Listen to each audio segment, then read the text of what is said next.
Hello, Mike. Hey, we're on. We're on. What's up, guys?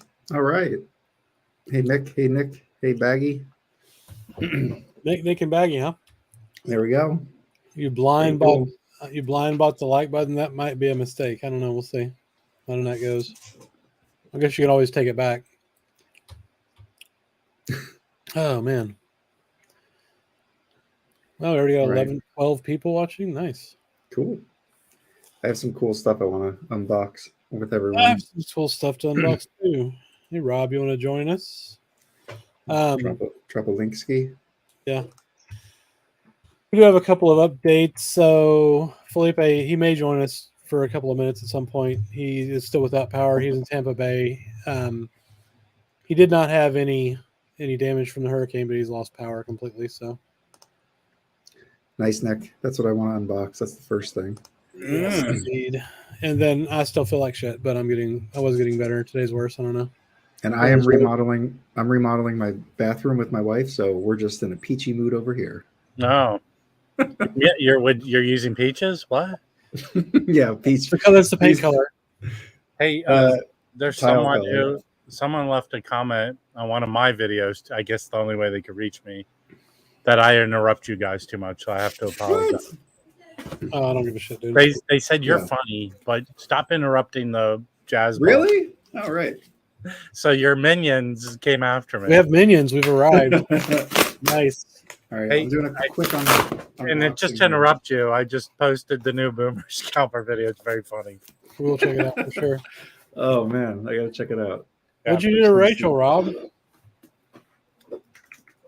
Well, it's the Terminator. It's the Boomer Scalper Terminator. Oh, okay, cool. Oh, That's okay. all I have to say. All right. She agreed to be part of it. I feel like I made the right decision when I said no. Please don't use me in your video. Well, you'll be in the next one. Oh my god! Wait, never mind. Go ahead, Mike. Show that beautiful beam footage. Waxed, I'm on your channel. You were 10 subs away from the big 1,000. Well, Michael, 45. I was communicating with him, and he goes, "Hey, I mentioned you." I go, "Where?" He goes, "On my channel, you dumbass." Oh yeah, I saw that. He mentioned you. What was he talking about? But it was the latest like, one. Yeah, but it was like, oh, in the what? Oh yeah, Wax messaged me. Yeah. Also, I'm offended by this. Let me share my screen. I don't mind. Give me a second. Share screen. Hello. Okay, Wax, let me know what the hell is up with this. Okay. Here we go.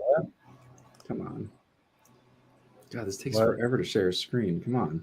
I know. Okay, Social Blade has nothing for us. You're an unproven commodity. Well, we got a lot of subs, and we've been on for months. Listen, I have a C-. What do I? I've. Hey, what? You have what this is. Well, you know what? I don't know what Social Blade does, but when did you create your channel?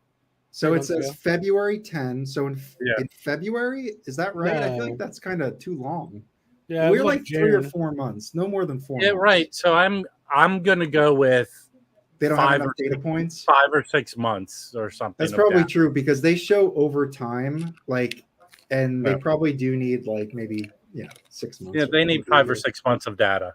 So, but everybody has pretty good scores. I was looking. I'm interrupting, but it just proves that you paid for all your subs. Yes, we did. Yeah, I mean, is that wrong? Should we not be doing that? Anyway. Just sit back and relax and just wait for at the 6 month mark. Be upset. Okay, that sounds good. The Boomer Scalper tournament. If I can make myself laugh, and I know that's self-centered, I think it's funny. I think I'm a good audience. These Boomer Scalpers need to be longer. I feel like there's. No, I prefer them to be as short as possible, but just for storytelling purposes, that's why that one is 2 minutes and 14 seconds. Oh my god, I'm so excited for this. All right. This is the no surprise here. Patrick. This is the old hey Patrick. This is the Sun Ra. I pre-ordered this the first second this sucker came out. I was so excited because it's a Savoy, and like nobody reissues Savoys. And this one goes for quite a bit of money. I mean, it's like, But all we his can look it stuff. up. It's like, yeah, but this one in particular, like it's like $1,000 record, or something like that. So I was so happy when they did this, and I don't think they're going to do any more Savoy. Like I don't think this is the start of something. I just think it was a anniversary that they were doing. Yeah, Well, I 60th think if anniversary. they own the titles, it's gonna make them money. They'll put them out, and Yeah, maybe that's a test for them. Could But be. that's the perfect record, and this is the only. Don't get too carried away. That is the perfect record to stream before you buy, because that's not for me. It isn't? I like it. I streamed it today while I was driving around. You weren't digging it? It's an early record. It's like 1956, 57. Well, I have this other Sun Ra where it's just him playing the piano, and I like that. But that, to me, that is definitely Sun Ra stuff. There is another one that's on the Transition record. Transition records that I really want. But that one is also very expensive. I mean, they're all kind of expensive. Very Sun Ra. Yeah. All right, I'm just trying to look up something here for us to take a look at. I'm not opening this. I'm going to do a video opening, but I got this in the mail. Oh, cool. Yeah. Oh, cool. You've been waiting for that for a while, right? Well, since they announced it, because the problem is my buddy's company reissued the vinyl of it and it sold out really quickly. I technically have one of them, sort of. Okay. And they won't let them reissue for right now for some reason. But so this is really the only way.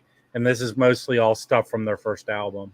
These are all 45s. So that's cool. I'm not familiar with Jellyfish. I just want to show everybody this. Give me 1 second. Who put that out, Rob? I can't remember. Is it Newland? Oh, right. Yeah. They're doing a love box too. That's cool. So does anybody else buy any of the Newland stuff? I mean, I got those. I have the Jerry Mulligan. I bought that first a long time ago. Yeah, it's good. I'm interested in the Mingus. That's probably I might get that. That's a new one that's going to be coming out, right? Yeah, it's a double album. That's right. Yeah, I think I might get that too. All right, just to go back to Savoy, just if people aren't too familiar with it, this is from London Jazz Collector, but this is a Hank Mobley. They have Jazz Message 1 and 2. They have Introducing Lee Morgan. This is a killer record. Dexter Gordon, and then Donald Byrd. All these records are like amazing records that are just it. I mean, you can find later reissues, and I have them, and they sound fine. But these early, with the original covers are like impossible. And then they have a Curtis Fuller. They have a few Curtis Fullers. The Curtis Fuller records on Savoy are really good. And then I just wanted to show what's cool about this Sun Ra one, at least the cover of it, if I can get to it. They there's this is an Art Pepper one, Surf Ride. This is cool. This is a Yusuf Lateef I've one. seen reissues of that, but I want it. They're like the shitty. Oh yeah. Ones. Yeah, but they need to reissue that album.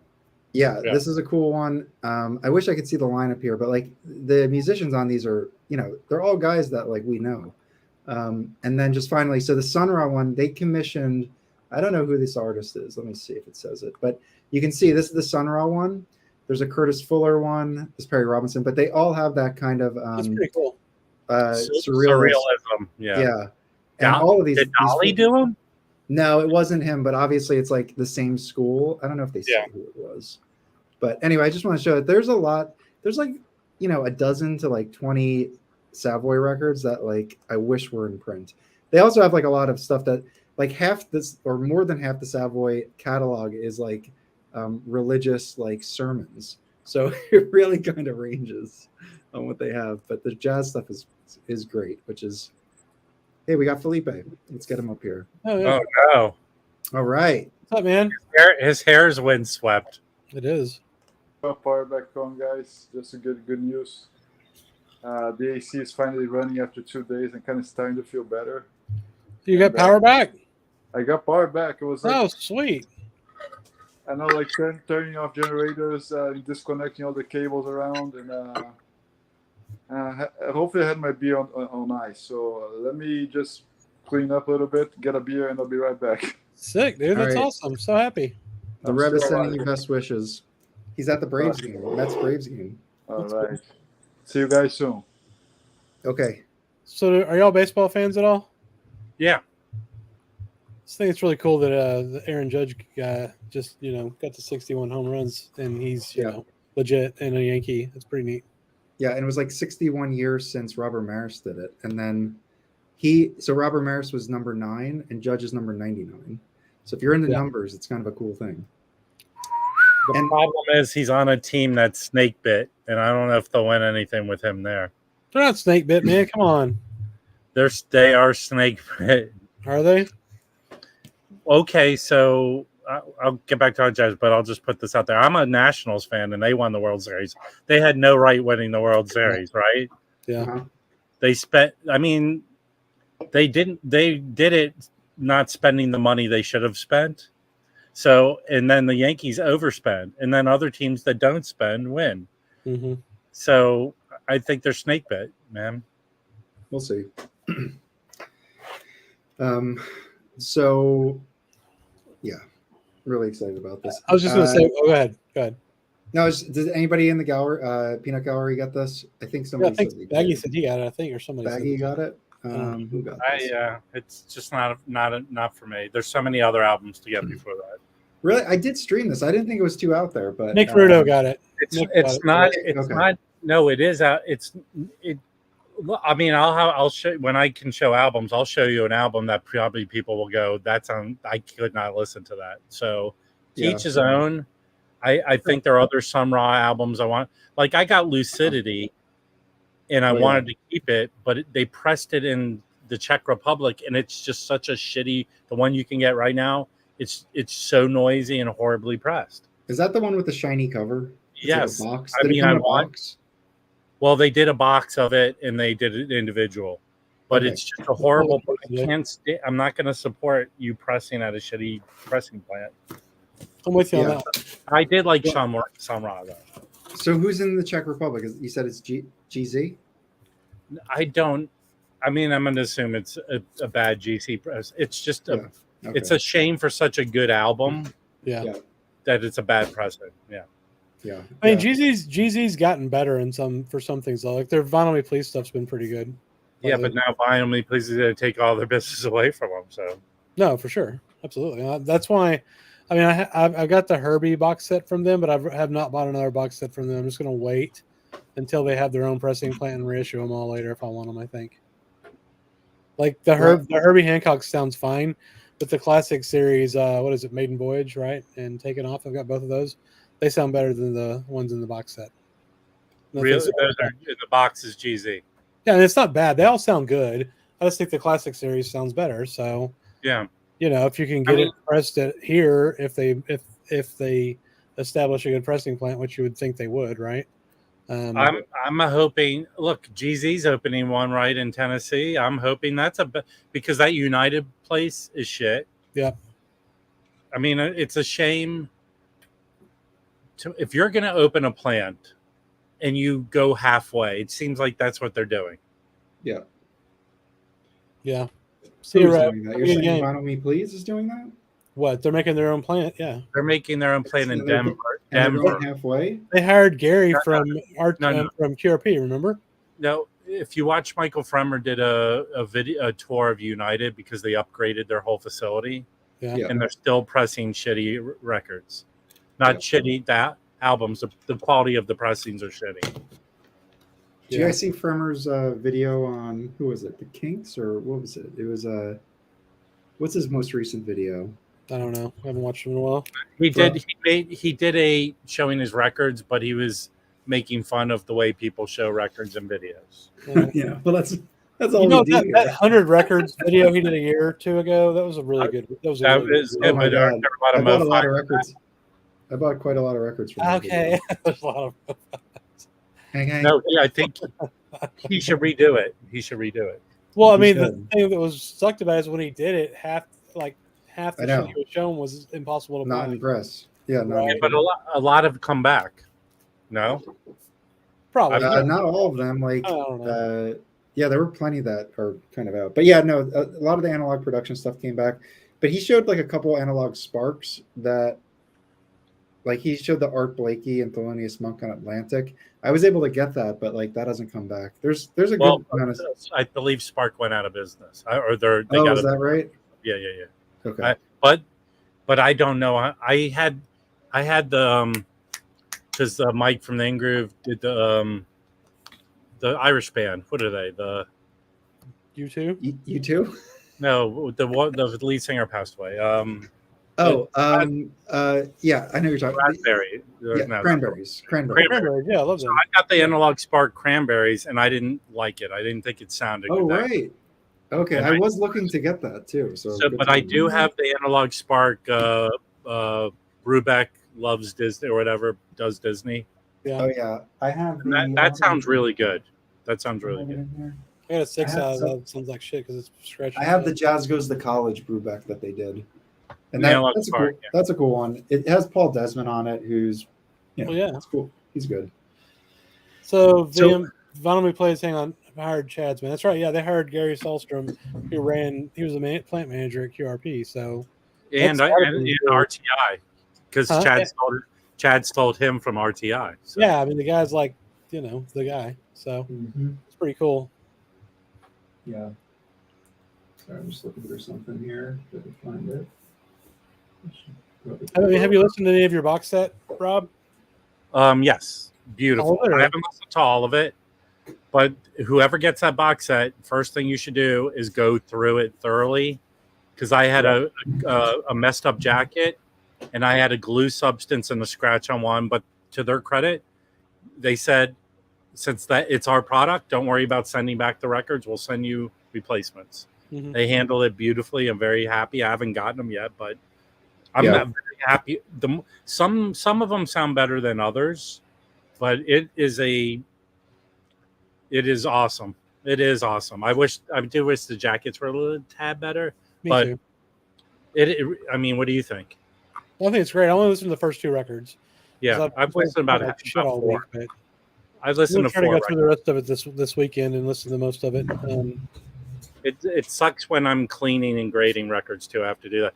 Hey, by the way, I said to you guys, I'm glad I didn't open that Grant Green Music Matters record Oh yeah, I heard you got a. because nice, I mean I'm gonna be able to buy more records for what I sold that for. So Nice. Yeah. and I'm almost certain that'll come out as a classic. Or Of something. course it will. Oh, yeah. What does this mean, Adam? I don't know what that means. To you, Rob?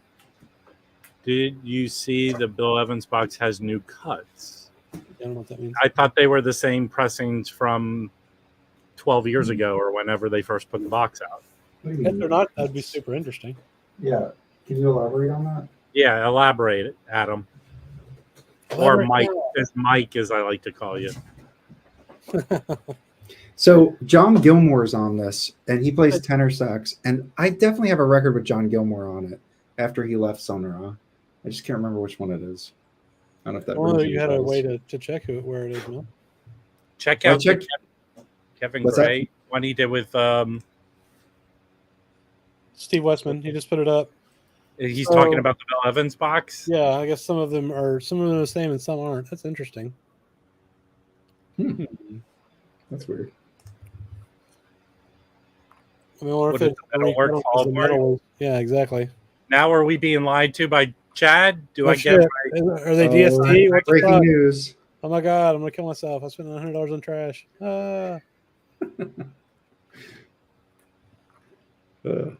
so? Wow, I don't like to hear that they're having issues all over the place. They're not having issues all over the place. Come on. Well, Here's the thing. It's a 22 record box set. It's incredibly hard for you not to. Oh, you're one of those guys. What? It's true. You're a Chad apologist. No, I'm not a Chad apologist, but I do like his. I love. his I'm product. fine. I'm happy with my box. I slept with it for the first 3 nights. All right, look how stupid this is. That was pretty stupid. So I'm on my Discogs, and I'm trying to find what John Gilmore records I have. So it says I have 3, and then there's one in my want list. Okay. Dude, go to your collection and type in John Gilmore. Why do you I have so many records that have a mic on the cover? Yeah. Oh, hold on. How come you spelled his name wrong? Did I? Yeah. Oh, did you listen to him as the table turns? Wait, hold on. So, but in here, it only shows my want list one. It doesn't show which ones I have. And it just shows 11 records. Wow, you have a weird. You don't know how to use Discogs, man. Yeah. Well, how Go to can your I find... actual collection Yes. and then type in the search box there his name. I already did that. But maybe I spelled his weird. name wrong? Yes. Turn your computer upside down. It's Gilmore. Hold on, I'll try that next. Like this? Yes. Yeah. Okay. Great. See? He's not on these records, is he? Well, he may not be on those records, but John and Gilmore is on that record. Like, you know, But I have... their search is not great. Actually, their search is pretty shitty. That's what I mean. Anyway, I won't bore everybody with this, but I know I have some John Gilmore sidemen records. I hope you enjoy them tables. I do. Can you say one thing? The one thing I'm proud of myself is I pack my records well. Okay, I have something to talk about on that subject here in a All minute. right, let me get off. Oh, this did you screen. get the records from me? They just came in today. Oh yeah, let's open them up. All right, now you're opening it in front of us. Yeah, I just want to show everyone your amazing. Also, John Gilmore is on these records, so your amazing Frankenstein boxes. Well, So, okay, so it's yes, extremely they are. well packed, though, for real. Like, No, it's but great to have. I'm a big believer that you should pack it in a box to take the brunt of the shipping. No, But for I sure. pick up my boxes from my record store. They put all their old boxes out front, you know. That's awesome. I'm gonna open. I'm not gonna solo myself opening it though. We'll talk about something else. It's gonna take me a minute. No, well, Yeah. no. I put an extra record in there, so I want to see your reaction. Oh, that's cool. I want to see Yeah. that. So, how many Just records make did you sure sell? that- Right, I'm sorry, I interrupted you. It's okay. How many records do you think you sold last week? And then Well, I don't think I know, but Okay. a lot. That's awesome. Joe, it's still in the mail. What's in the mail? I mean, Nothing. It's a super secret project that I'm working on. Okay, yeah. Nobody talk about it. I don't need sympathy from anyone, but like those Bill Evans, I did some records I didn't make back what I bought them for, but I was selling them to pass them on to other people, you know. Yeah. I was surprised the Bill Evans stuff didn't do better. I probably would have bought a bunch of it if I had not just I'm bought the fine box. with what I got them for. Yeah. Oh, this is literally. Oh, all right, Baggy. Well, you know, Baggy, I had lunch with Jim from Record Collector, and I might join him on a trip down towards you. So maybe we can meet up. Oh, he did give me some Baggy. If you're interested, he gave me some tickets for a record show that's happening in Burbank in November. So any locals that want to join me and have the pleasure of hanging out with the Waxed, you know, because you could tell your friends about it. No, you did a great job packing these records, man. That's insane. Very nice. Yeah. Okay, so let's see what I got. Okay. Got an extra record here. Yeah. Awesome. So it's Cannonball, Adderley, and the Pole Winners featuring Ray Brown and Wes Montgomery. That's awesome. Yeah. Nice. Riverside. That's a cool one. It's a VG record, though. But it's I Oh, wanted That's awesome. I wanted you to hold it over Mike's head because he has that one. No, I don't. I have a different one. Oh, I thought you had that one. No. I have the Cannonball Adderley Sextet Plus. That's great, man. I really appreciate it. I've got 3 or 4 But I do want that one. records. That's awesome. Yeah, I have a lot more to send. Like I have a lot of VG. That is an excellent record. I hope you enjoy that. I'm going to for sure. Is that the Classic Records one? Yeah. Very I nice. had 2 of them. That's freaking That's awesome. I awesome. can't wait to listen to that. Somehow I found them a week apart. I don't know how I did that. Are you serious? The 2 of them? Yes. Yeah, That's wild. That's weird. I know. Rob, don't- did you get my package yet? I got it today. You want me to open it in front of Yeah. everybody? Let's do it. Yeah. Awesome. So all the Jazz Bums channel really is a way for us to sell records. Yeah, to we each just other. it's a And, record swap. Yeah, it's a record swap. No, it's Yeah, VG. Joe. I don't know why it took so long because it said it was going to be here in like 3 days and then it just got held up. BCLT. I mean, this came fast, I think. And Cool. you know, Vinyl Me Please, I had a seam split inner sleeve, and they just sent me a new one. That's So- good. They used to not do that. They used to just screw you. I know. I heard that they used to be not so great with that. Yeah.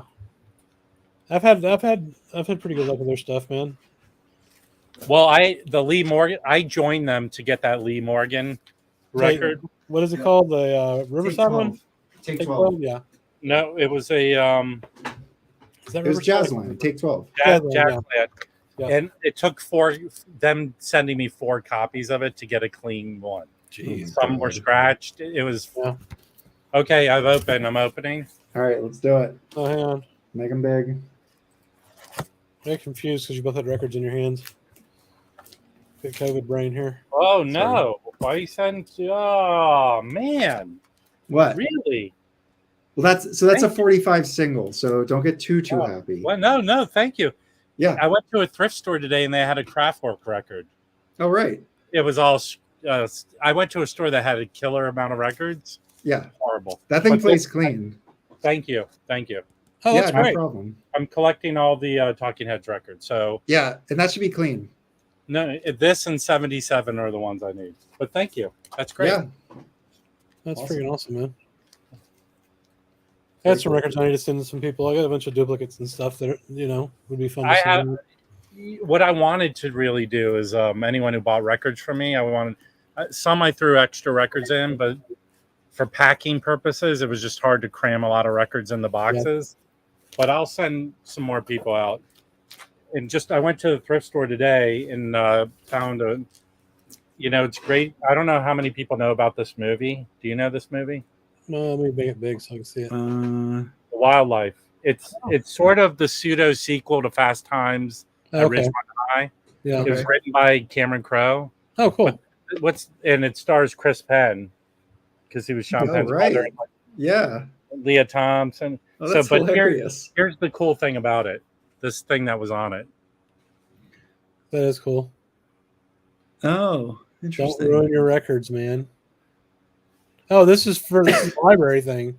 Yeah, it's a library. It's a library Yeah. thing. That's cool. Yeah. Don't leave our library records in your car, please.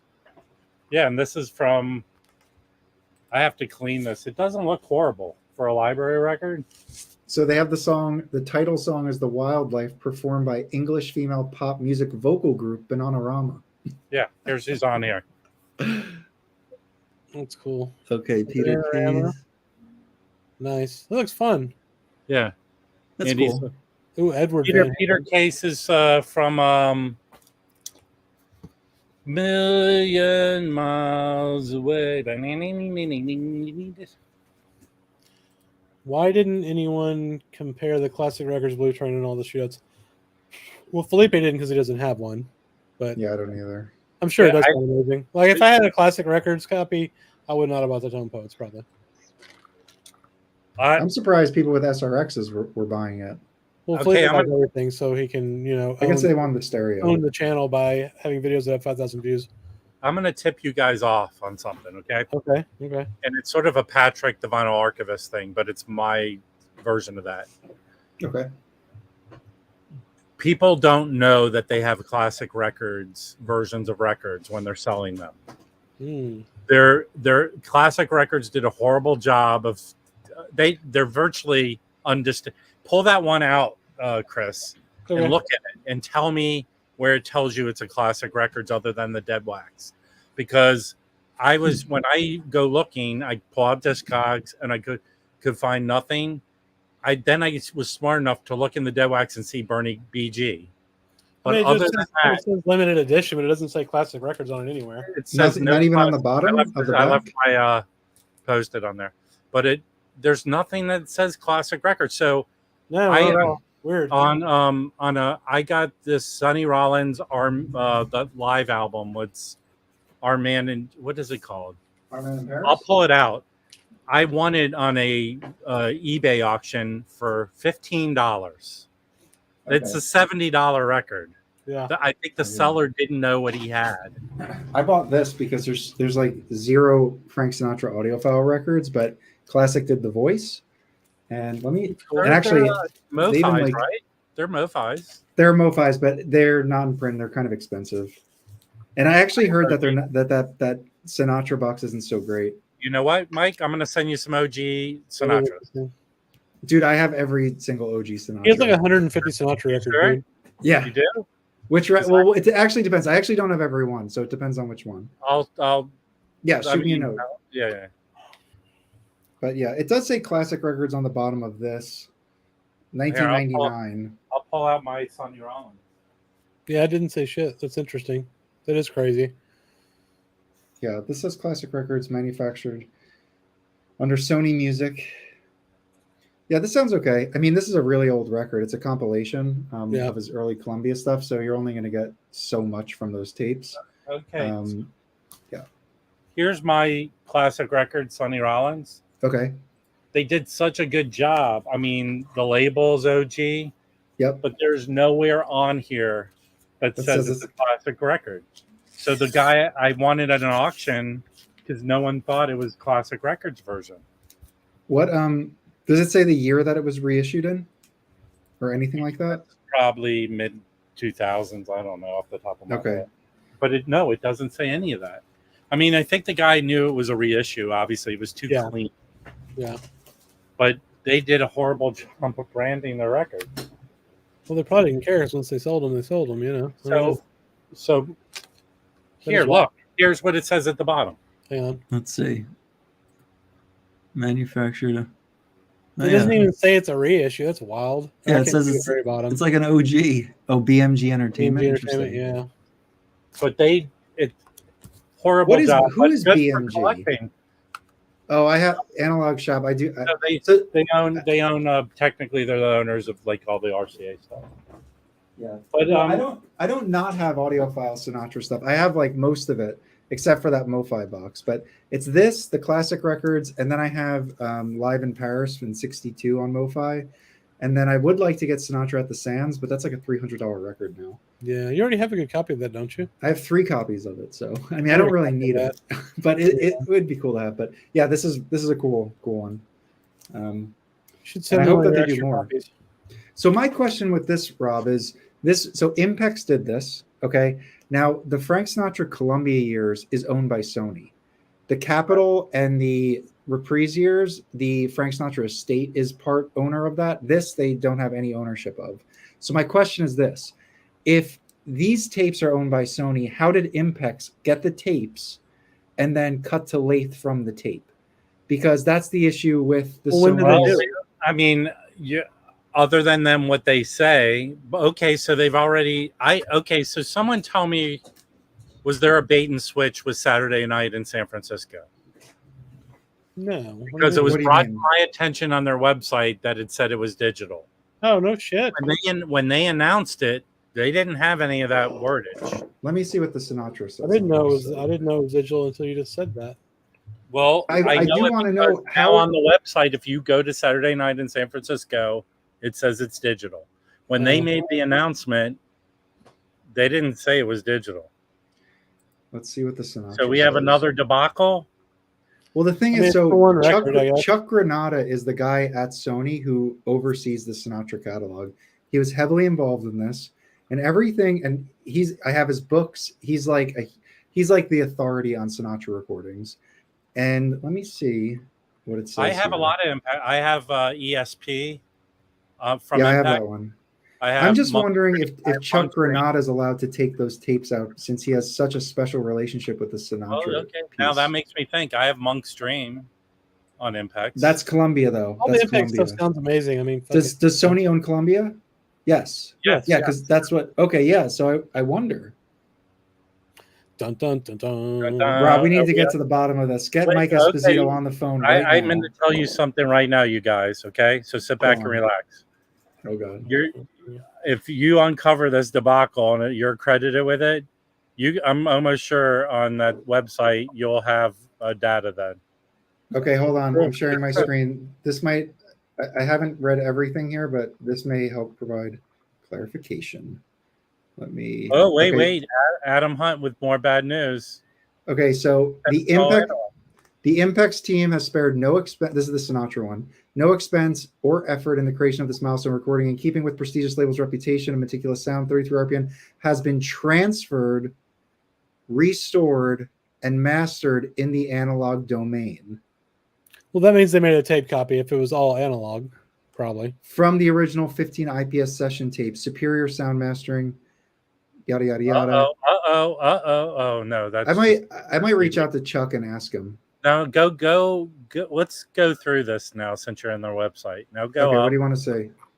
Let's go. Transferred means it wasn't Go cut to from the master go to tape. Saturday night in San Francisco so we could see how they Okay. list the digital wordage. Hey, do you have that Right. Matador? It sounds amazing. Yeah, I have Matador too. I have it Right. too. Yeah, that one is pretty cool, and it's such a cool record. Okay, Go let's all the way see. down. There you go. That was not there. That Assembled first, from the directed DXD 32-bit transfer of the original 16-track analog. Yeah, so that's they digital, did baby. not. They did not announce that as part of their when they introduced that they were doing the album. Analog mixing direct to tape. So that just means they're using an analog console, right? Yeah, that's No, what that is. means that they That's took what the it is. digital file and transferred it back to tape to cut the thing. Yeah, I guess so. Okay. By So All right. Henderson. he cut it. Let's go Mastering back. line. Can you go to Monk's Dream? Yeah. Yeah. Maybe they went to update it because the MoFi thing freaked everybody out. Yeah, probably.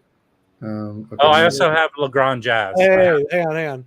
That's great. That Whisper of Love, though. Scroll up a little bit. Oh, Mike. sorry. Oh, Hold that's on. okay. There's We'll a go back little to delay it. here. We'll go back to it. It's okay. All right. Oh, all right. Hold on. I'm jumping all Here we go. around. All right. Okay. Okay. Produced with original masters, unlike some other EU label. Uh-oh. Who's Oh, that? geez. Who else did it? That's Maybe Speaker's Speaker's Corner? Corner? Yeah. Maybe. Uh-oh. Wow. Are Show all the analog middle LP. finger to Speaker's Corner. Does Speaker's Corner have a Monk's Dream? Yeah, I have it, I think. Okay. I don't know which one I have. I can't remember. Well, you might not. You know what? Speaker's Corner came out and said they're all analog. Might be a Pure Pleasure. That might be Pure it. Pleasure might have some digital records. Yeah, but that's Yeah. a cool one. And then what did you want to see? You didn't go, did they have some at the bottom, or that's all the wordage they had? Hold on, I'll go back. That's it. Okay, I have Legrand. I Jazz. do love that they include these reviews here. I know that obviously they're going to include reviews that support getting it, but they have those are- primers. Yeah. It's kind of cool. You know what I tell my friend? Like, you can port your reviews from Amazon to your website. You know. What Yeah. about the hard bop's available right now? What about Yeah, that that one? sounds okay. I like it. It's not my favorite. I have a Let's lot of Art dash it. Blakey, so I skipped it. Let's dash Chris's dreams. Click on it. Let's see what they said about it. Okay. I just said it's not my favorite anyway. I listen. Original analog monomaster tapes without computer processing of any kind. Oh, How are they getting these Columbia tapes from Sony? They could have backup tapes. This is But the original. This is the original analog master. Well, They okay. could have cut it. No, They could have wait, cut it 5 I years think- ago. Who knows? Yeah, they did this a long time ago. They're just repressed it recently. Yeah. When did that new rule come into play? When I thought it was Ryan, like 10 when There's it no happened, rule. it's not a Companies. rule, but it happened when where does Ryan Smith work? What's the name? By of the way, I have an OG of Drum Yeah. Suite. I'm trying to Is it sell that. Sterling Sound? Yeah, Sterling Sound. They moved from New York to Tennessee, and Yeah. that's when they quit getting the tapes because they wouldn't let them take them to Tennessee. A Whisper of Love, right there. That is a really good record. What is it? It's It's a Three Blind Mice. yeah, Straight by Mice. It's a Japanese lady doing jazz singing. It's freaking just ridiculously good. Well, Kevin go Gray down. Coherent Audio. Mastered by Kevin Gray. I mean, it was recorded in the '90s, so it doesn't matter if it was digital or not. It just sounds really Right. good. It may only be digital. Doesn't really say. I don't does have it? any of the Three Blind Mice. You're saying that's the best one, or you don't have any? No, I don't know if it's the best one. But it's very good. I got Okay, the so I have that. I have an OG of the Drum Suite. I do too. I have two of them. Yeah. Wow. One of mine's beat to shit. And the other one's just Click on okay. Legrand Jazz, but that's a title I think they've had for a while. Do you have the Yeah. 33 or the 45? 45? 45, yeah. It's I bought it amazing. at a record show that they were at, and they sold it cheap. That's amazing. Yeah. I bought it from I Zen slept Room, on I it. I'm think. kind of regretting it now. It's really good. You know the whole story behind that All record, right? tube cutting lathe from a 2-track all analog mix down of the original Hang studio on. work prints. Hang on. Yeah. So the story behind that is Studio work prints. Okay. Legrand, That's awesome. Baggy got the hard bop. Columbia had him score a movie, and they never paid him. So they did that album. They did that album as a I like, know. we'll get anyone you want. That's why everyone's on that album. Look yeah, at the yeah. I was gonna say, for people who don't know, can I make this bigger? Those are There's really like cool. there's a ton of like great Every- jazz musicians. It Yeah, doesn't. Oh, here we go. yeah. There's a So lot. Miles Davis, John Coltrane, Bill Evans, Paul Chambers, like I mean, look at this. They're all on this. So it's a cool one. And I bought Legrand Records recently because I thought, oh well, I know this guy from this record, and his other stuff is not as good in my opinion. Check this out. So, yeah, this was the original text, I guess, VU meters. Is that what you're saying? This was the pre-sale language, which is totally different than what we just. Okay, saw. I do have another thing to unbox that I think will be really cool. Hey, dude, we got a controversy we're trying to brew here. Hang on a second. Oh, I'm sorry. Okay, what's going on? Okay. So he's, VU meters is saying this was the original language they used on that Saturday Night record, and then they changed it to, have the other information. I have I bought this for. Let me see if I do remember what I bought it for. Oh, the pre-sale site, which is still up. Okay, well, it's crazy. So it feels like MoFi ate the bullet for this. I bought an OG of this, and Oh, that's cool. Is it any good?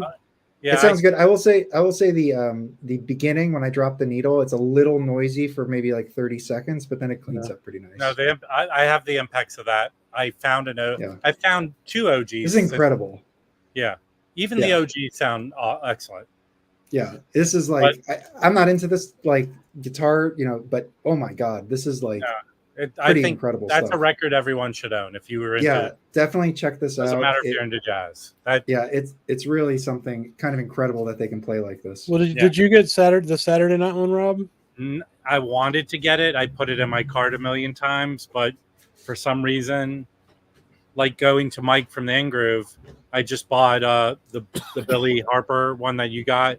Yeah, Sam Records, and I also got he had if he had a Speaker's Corner or Pure Pleasure in stock, he didn't change the price. Right. So he had the Chet Baker, Chet is Back. Mm-hmm. Oh, nice. It's like an Italian album he did. Okay. Yeah.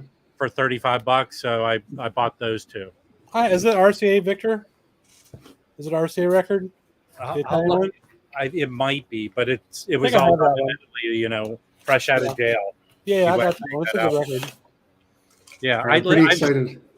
I'm sorry. No, jump in. But Don't worry about cutting us off. I have the CD. I have the CD.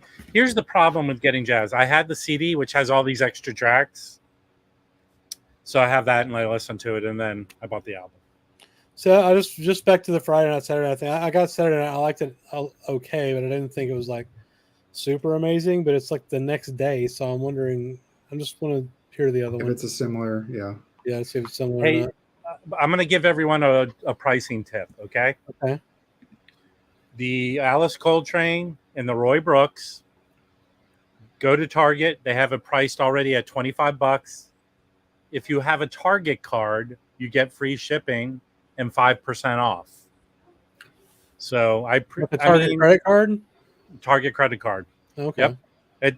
Because that Target credit card, when they do the buy two, get one free, plus you get free shipping and then 5% off. Yeah, Felipe always talks up Target. I'm going to check that out. I mean, interesting. Their shipping is as good as Amazon's, but they back up. If something's wrong, they back it up. So. That's cool. So there was a 45 of Friday? Yes. That's Mike Ingroove. That's his 100 you should get. I actually had a copy of that, but I had the 33, and I go, that 45 is worth a lot of money. So is it? Yeah. All right, I'm going to quickly unbox this. This I think will be a cool one. Let me just make me big here. Solo layout. Okay, so this is from the Ingroove. I usually don't go to the Ingroove that much. I mean, this is my second order. The first order I got because I saw this in his inbox when he was doing his new releases, and this is a really expensive record, and he had it for like, I guess they found like a pallet of them. Yeah.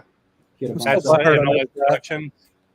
Yeah, it's and it goes for quite a bit of money now, which is why when I saw it, I was like, I had to jump on it. That was actually in Michael Fremer's 100 analog records to get. Wait, Rich, I'm confused. Do you wear diapers, or you have a kid who wears diapers? You got to be specific in the comments. Dude, All right, Doppers, here we go. Here we go. they are expensive. You guys ready for this? Yes. Open it up, damn it. You really want theme music, do you? Here we go. Massey's already mad at you for taking so long to open the box. Oh, Now sick. this- Where'd you get This this? is the Lester Young. I was And thinking there about should be a- ordering that. There should be a 10-inch inside. It feels like there is. So let me see. Wait, where did you order that from, though? The In-Groove. Now the reason why I held off on it because they had it for $49 and Chad had it for $40, and I just was like, well, I'm just gonna wait. But Chad has not gotten it in, and I'm just nervous because they're limited quantities. So I was like, you know what? It's free shipping because it meets the $49 threshold for the In-Groove.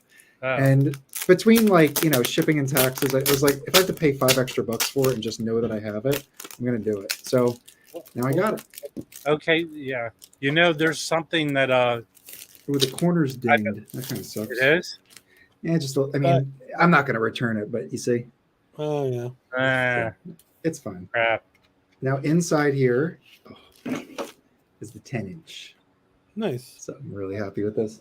And this will sit next to my other Sam Records 10-inch. So now I have the two. Well, I just bought it. So there we go. Still has it. Well, I think they're limited quantity pressings. You know what Sam does. Oh, that's awesome. So, keep showing it. I'm sorry. I was going to talk. No, about that's something. okay. Yeah, let's back up. Let's see That's the pretty much picture. all I Does it have a picture inside? I want to see that. Yes, it does. See that. So here, let me go big again. I got you. Thank you. So this is the 10-inch picture. I think there's another one. So the 10-inch comes with some of the film Oh, that's cool. negatives, so you can see the session, which is pretty cool. I did It stream also- that. It sounds really good. But also, I don't really have any Lester That looks Young, really so- nice too. Damn. So this is the 10-inch cover, and let me show you the wax. So it's on Nice. Oh, it's just that. on Oh, sorry. So one side is blank, and then this has the song on it. So it's really almost like an EP. And then this is the 12-inch. So this is the second run of this. They've already pressed this before. And then the print here is Lester in Europe there. Now the story is I think he came to the United States shortly after this recording, and he died of like a heart attack or something. He was a big alcoholic. This is a big right. He was a horrible alcoholic. I mean, didn't he do heroin with Billie Holiday back in the day too? Well, probably, but I think the alcohol got him. Yeah. Wow, really? Okay. That was a Barclay. That's cool. I love that label. That label's really Yeah. cool. And then a yellow Barclay label. Yeah, beautiful. So Because I have the Chet Baker ones. yes. And the lineup has I'm going to mess up his name, but it's Rene Utterreger. He's a pianist, and he's a French guy, and he's fantastic. So you got Kenny. I feel like Kenny Clark is on all these European American pressings. Well, yeah, Jamel- because well, hang on a sec. Kenny Clark was over there forever. yeah. When Dexter Gordon came back, Kenny Clark got pissed at him and tried to convince him not to. These are the That's really guys. cool. Yeah, and then some other guys I'm not too familiar with. So on guitar, Jimmy Gorley, and then on bass, Jamal Nasser. So, yeah, 1959. So I'm excited to grab this, and I would have waited. I was waiting for months and months, and I was like, you know what? Mike still has it. I'm just gonna grab it. That's pretty awesome. Mike, I'm still waiting because I ordered that Donald Byrd, Billy Jasper record. Oh yeah, And they were messed up, so he canceled the order.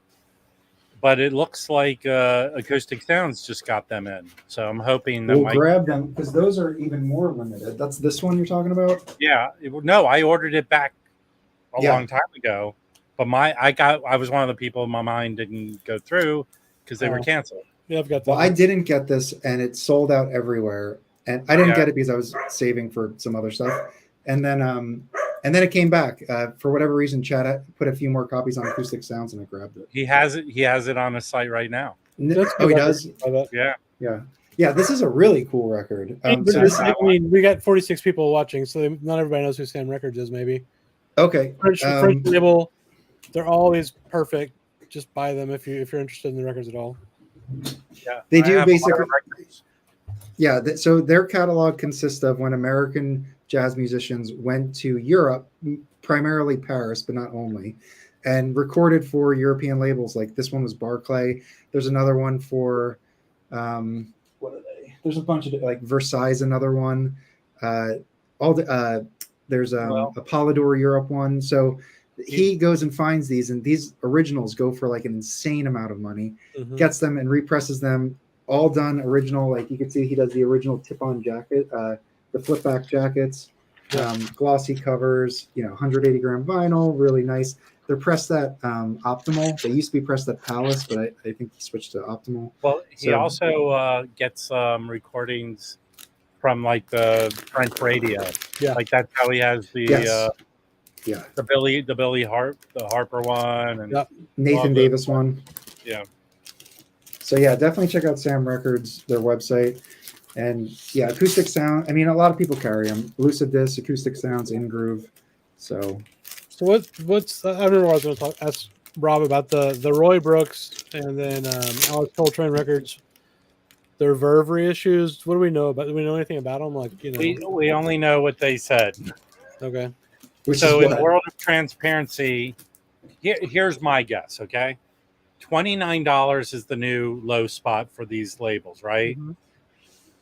So they're putting out the Steely Dan's is digital, right? Yes. Same company. Verve is Universal. Yeah. We don't know that they're doing the Verve titles like the Blue Note Classics. Sure. Right? Right. So those are the two ways it could go. Right? Pretty much. And they're smart enough to learn from the debacle of MoFi, right? I'm guessing. But these were quietly put out.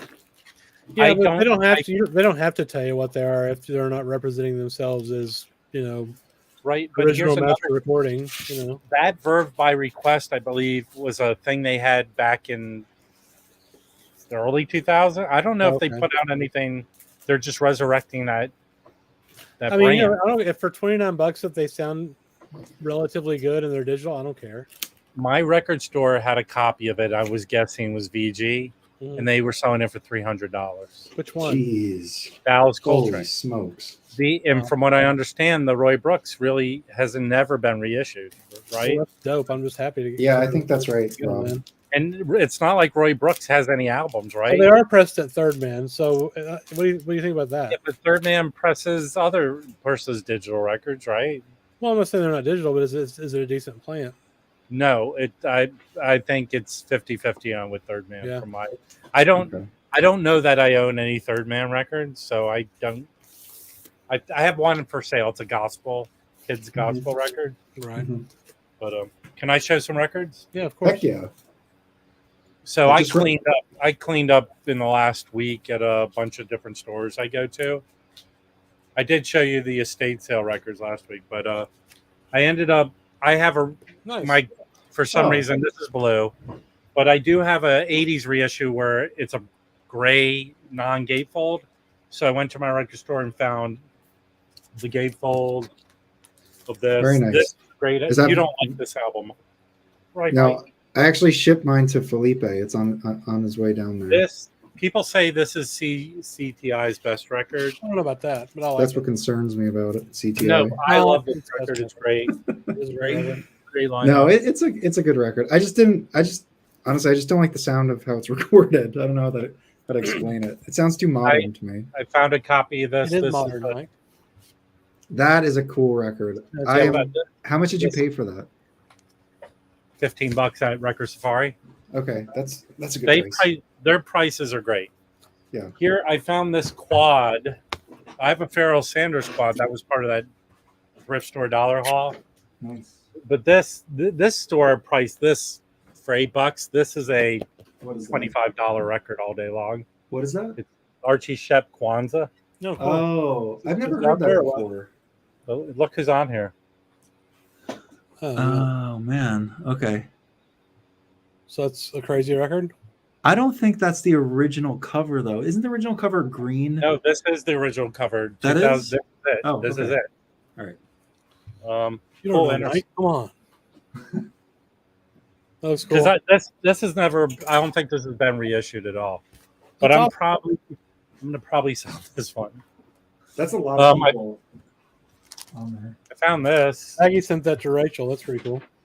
What is this? Oh yeah, That's pretty cool. Maggie sent that Kwanzaa record to Rachel. Yeah, this is a.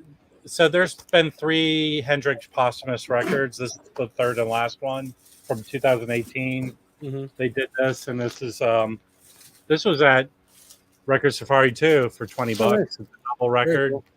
And that might be worth some money, man. No, no. No, okay.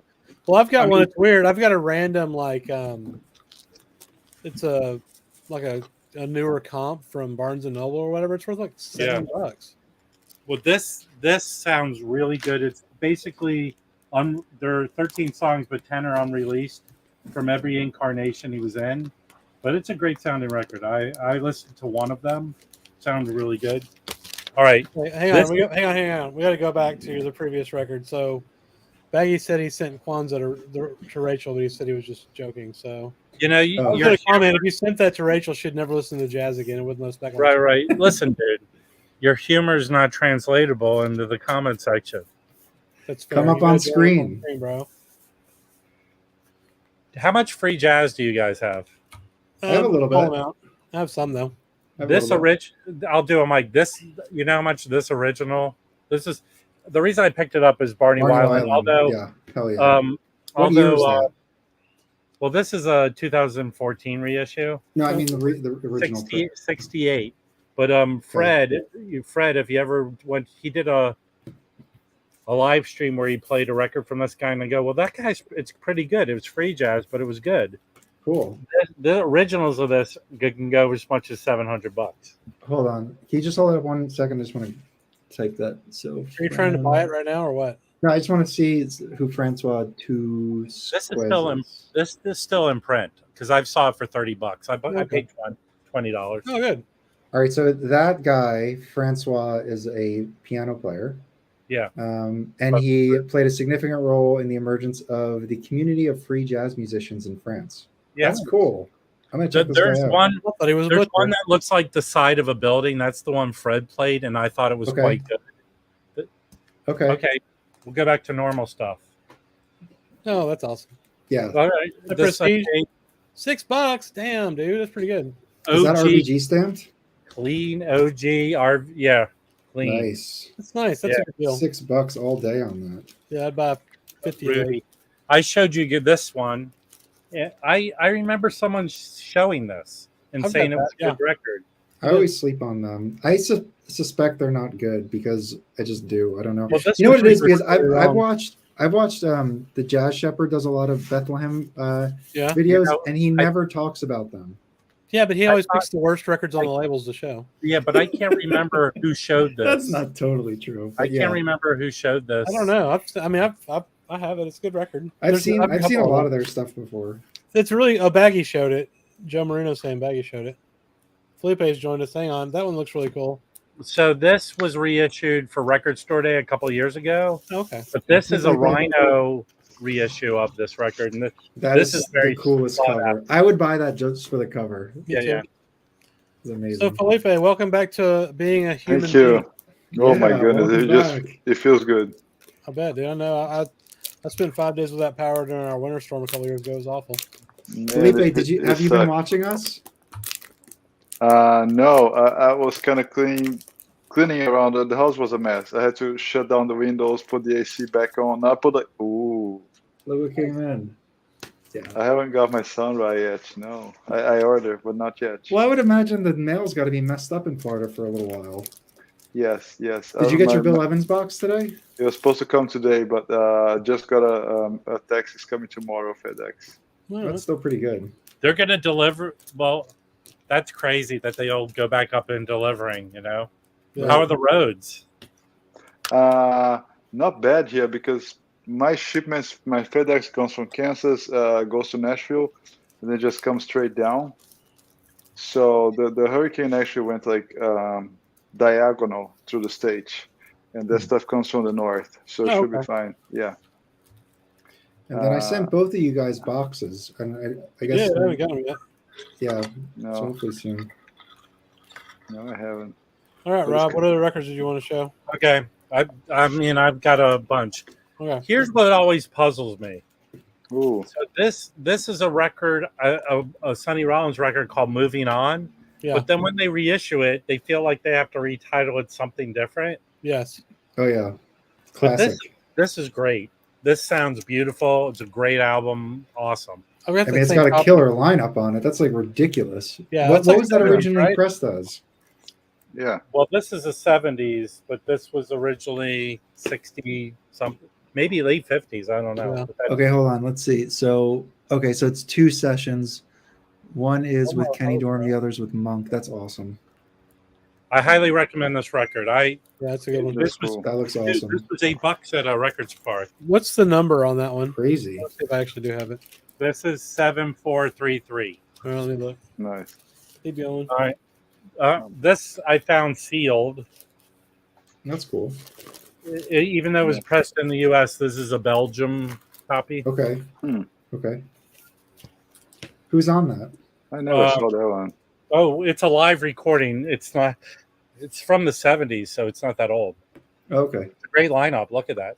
Kenny Art Farmer, Burrell, Joe Jimmy Newman, Smith. Art Farmer. Yeah. Jimmy Smith. Yeah. What? Nice. Jerry Mulligan? Holy, and Roy Hand. Yeah, that is a killer lineup. That's nice. Very cool. I've been looking for this record, and this Honey Hole record store I go to got a collection in. And it's a little rough, but it sounds good. That's a great cover. Oh, okay. This was the shining star of everything I found. Oh, That's nice. a nice Yeah, one. Baggy. Beautiful Oh, yeah. cover. Now, how much did you pay for that? Because there's a copy in a record store by me, and they're asking for like $50. All right. Something Are stupid. you sitting down? Oh god, what, like $8? 10. Stuff you Oh, I did. can't see it. Come on up. Come on up. $4.99. $5? 14. 14. Oh, 14. Okay. That's good. Yeah. Yeah, very good. Yeah. If I have this sealed, I found this sealed. Oh, That's a weird cover though. But it's a good. What is that? I'm not a big Stanley Turrentine after he left. No, it's a great record. I have 2 different copies of it. I just haven't I seen love it. Yeah. Well, this is These are these CGI like early '80s reissues. Oh, okay. They're not gatefold. Oh, okay. All right. Has anyone heard this before? Heard of Leslie Drayton? No. No. I mean, I know him. You know, No. he's I don't know. Mark Lawrence. There's a craft jazz dispensary record of his. Okay. So Cool. Mitch, I haven't cleaned and listened to this. Here, I'm almost done. It's fine.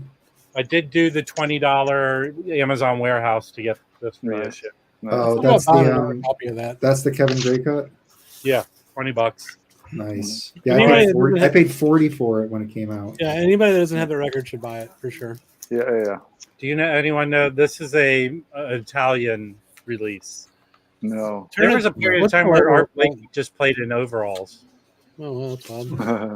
I mean, look. I know. That's That's cool. cool. Whatever Yeah. makes you comfortable. Okay, and Yeah. then it was funny after the announcement the other day. I found this. Wow. It was funny the night Oh. before. Bala Sets is amazing player. Well, so there was a PBS show in the 60s that ran in San Francisco where this guy just had all these jazz acts. So I was watching, it was both of them on that show. yeah. Nice. But yeah, again, that's blue for some reason. My colors are off. Cool. I'm gonna sell this one. That's great. Huh? That's the cherry. The cherry. Yeah, Oh, that's you my got haul. it. You got it right, Chris. Yeah. I can't Oh, see and, it. and this was the last one. Sorry. Show Sure. it back. Yeah, I got that one. Oh, Oh, nice. yeah. Oh, no, it's cool. I don't have that one. Yeah, this man, that place I go to, his prices are awesome. What does that one look like? Can we see the? I think they just reissued this. Exactly. Oh, Yes. Yeah. That's the OG. Very That's the cool. same one you got, right? I think that was the only pressing. We didn't see the front. Oh yeah, it looks like the same thing. I didn't get much this week for obvious reasons, but I got some stuff last weekend and early Monday. Nice. That was my $17 record. I think you guys saw that one, right? Yes. No. Okay, we didn't I see it saw here. I that. saw it on Instagram. That's part one. Oh wow. It's a live record. It's like a 1500 series, right? As a trio, yeah, it's a 15, 20, 15, 28, and 29. 29 is the part 2. I don't have 29. I just have 28. So it's a trio recording with guitar and drums. So Jimmy Smith, Tornell Schwartz on guitar, and Donald Bailey on drums. Very nice. It's an amazing record, and you know, it's like those series. I mean, those deep grooves. They might look a little bit up, but they play like a tank. You know, it's ridiculous. Yeah. It's so loud, and he plays so fast, so intense. It's not like the typical bluesy, slow kind of Jimmy Smith that you expect. It's very fast, very punchy, very very live. I will say, let me just show this real quick. I ordered the so I didn't want to get the craft small batch or the 3 LP. It just felt like there was just too much. But I did go back and I ordered an OG of the Black Orpheus. And there's still copies that are VG Plus. I filtered by condition that are in good price range, but they're definitely getting bought up. There's only 9 VG Plus available. Yeah. So, here's my recommendation on that, because I have that mono of it, and mine's VG. Yeah. My recommendation is put it in your cart on Amazon, and when it drops to $50, buy it, because it will happen. I think they're just going to press a lot of those. I just don't small batch 3 LP. No, the 3 LP. They're doing a 3 LP regular AAA reissue. Well, I don't know. It depends on what else is on the other LPs. I mean, the extra is not AAA; it's the plangent process. Oh, okay. Well, the main disc is analog. Yeah, that's cool. The two others are the plangent process. What are the two others? It's a great album. Well, yeah. It is a great album. What's that? Do you have any of these previous unreleased recording records? Yeah, I don't. But I believe this comes from the Kenny Burrell I just showed. Mm-hmm. I think that's stuff that these are verbs. Okay. Yeah. I love Phil Woods though. He's one of my favorite alto players of all time. What time period is that series? This I think is like early 70s. It's so like MGM. Mm-hmm. I guess at that point we own them. Oh, yeah. But there's a Bill Evans. There's a great Bill Evans and Stan Getz. But it's also part of a twofer I have. Like, Chris, did you show that Ben Webster twofer? No. On Instagram, I put a Bud Powell twofer up. The Bud Powell twofer. Yeah. So that series has, I think, some of these records as part of the twofer. Yeah, that makes sense. And that series is Robert Ludwig mastered records. So the one I have of half of it's Bill Evans and Stan Getz, and then Stan Getz and Chick Corea. And that one is a great record to have. I highly recommend that. It's somewhere, I don't even want to go searching. Somewhere over there. Those are great and they're cheap too, generally. Yeah. If you're starting a little more expensive, but if you can, you know what? Some of them are still in print. I don't know if they're the Robert Ludwig master, but they're the one with Stan Getz. I think it's still in print. You can still buy it new for some reason. Now, okay. Show, but go ahead. You got something else to show, Felipe? I got something I got this week. This OG, which is not so easy to get because it's hard to find, but it's not expensive. If you see one, buy it because it's a killer record. Oh yeah, I was streaming that after you showed it, and it is really good. This thing is amazing. I don't have any Bobby Timmons. That's a hard record. Isn't that a very expensive record? Yeah, I didn't pay that much. I think I paid like $60. Yeah, like Bob Bradley showed that in one of his videos. Yeah, and it's like it's impeccable. The record is actually on the turntable, and it's not racist, by the way. No. When you say, if you have to say that, it's definitely not racist. It's a really good and pristine condition, and it's on the. It's Bobby Timmons, Scatter Bats, and All Heat. Yeah, I sampled it. It's pretty good. It's hard to find Bobby Timmons where he's a leader records. I think. Yeah. And his the records are really good. Oh yeah, this record is killer. Very, very good. I mean, he's the guy that wrote Moaning, right? Oh, what else do you need? Yeah, exactly. Yeah. All right, here. Let me do this. So let's just do a quick little deep dive at Bobby Timmons. So he died young, sort of. So his first record he did with what is this? John Jenkins, Cliff Jordan, and Bobby Timmons. So that's awesome. I think it's pretty expensive. I think there is an OJC of this though. Here's Bobby Timmons. This is the one with Moanin' on it. So this is the original Moanin' that they recorded for Art Blakey and the Jazz Messengers. Soul Time. This is a great one with Art Blakey, Blue Mitchell, Sam Jones. Now the thing with Bobby Timmons is a lot of his stuff, almost all of it is trio. So if you can, like, Soul Time is one of the few ones where you have a trumpeter or a horn player. So like this one in particular for me is like one that I really want because of that. So yeah, so this one, so obviously Clifford Jordan's on this one, and John Jenkins. Soul Time has Blue Mitchell on trumpet, and then honestly, I think the rest are just trios. Yeah. He has the Soul Man in '66 with Wayne Shorter. That's cool. But yeah, so that's it. So there's 4 records that he put out as leader with horns. Yeah, not that many, for sure. Yeah, but his stuff's awesome. No, but yeah, it's good. So I have one coming. I got this OG. It's a Donald Byrd record. Let me get the name of it. It's the one that I showed Chris. Remember that one? Stop Funkin' Up My Life. Is it that one?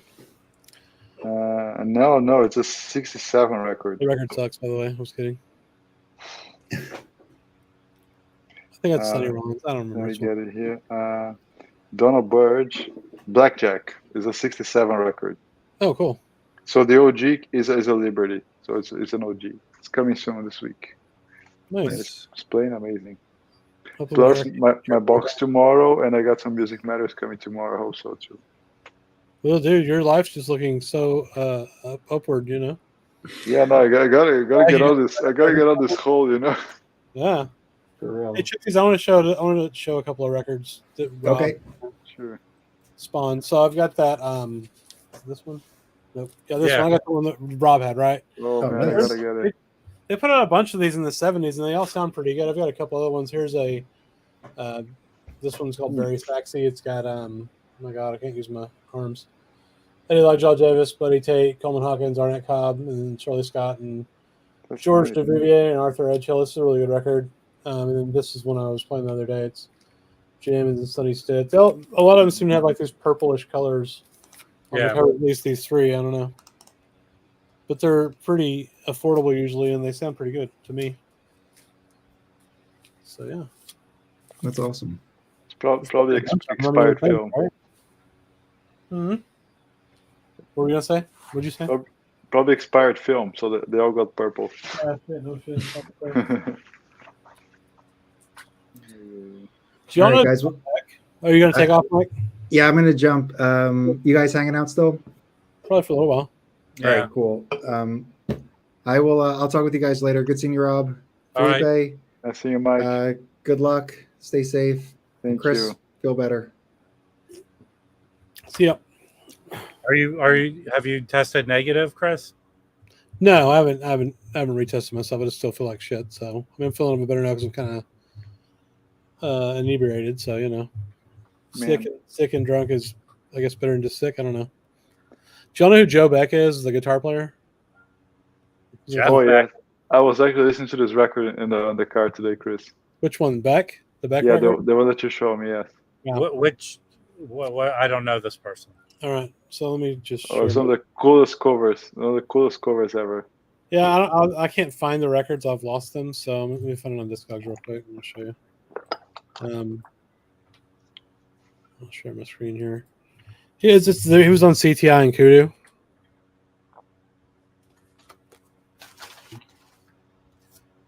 How do I share my screen? There we go.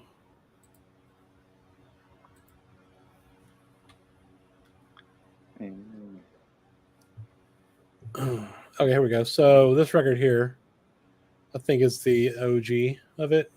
Oh, you Joe Pass. No, Joe Beck. Joe Beck. Joe Beck, dude. Joe Beck, yeah. Joe What's Beck. his deal? Can you click on his name up there so it brings up his bio? Yeah. Yeah. He's the lost brother of Jeff Beck. I just found an OG Jeff Beck. So, what does it say? American jazz guitarist. That's it. He's died. But Not this far record, from Mike. Where was Mike in 2008? Mike who? The jazz bum who lived. He was not here. He was in New York. I think. Actually, I have no idea where he is. Anyway, it's pretty good. Ah, Really cool. Yeah. So Yeah, sweet. okay, so here's an interesting thing. Can you click on the label? Yeah. Kudu. Yeah. Well, no, because I have that Grant Green, but it's technically CTI on Kudu. Right. Well, Kudu was a sub label. Yeah, that says Taylor. Motown. It actually says if you look there under side one, it says CTI, Creed Taylor Incorporated. Right. Exactly. Right. So was that a CTI record on Kudu? No, Kudu was a CTI label. That's what we're saying. Oh, I thought Kudu was a Motown label. No, it was distributed by CTI. It was owned by CTI. Yeah. Okay. Yeah. Because my Grant Green says it say the same thing here. Hang on, let's look at that, Felipe. Hang on. Except I'm lost now. My mouse is lost on the wrong screen. Oh my god. So what's it? Can you play a snippet? Yeah, I can. I'll have to find it. Yeah, there you go. It's the exact same thing. See there? Oh, that's the one that you had. Yeah. That's awesome. Creed Taylor Incorporated. Yeah. Sorry. Right here. You say CTI. Yeah, think of the back cover as well. And it's RVG. All right, let me find something here. Well, do the one with the two women kissing. Come on, the music can't be, bro. Obviously. My computer does not want to actually internet when I'm streaming for some reason. Come on, buddy. Do you have any Joe Beck records, Felipe? No, I have zero. I gotta get this one for sure. Oh yeah. All right, just for the cover alone. Right. Yeah. Matches the cover, right? What else I got here? I can almost hear them kissing. Yeah. I think that's a guy though with the orange hair, but though. What?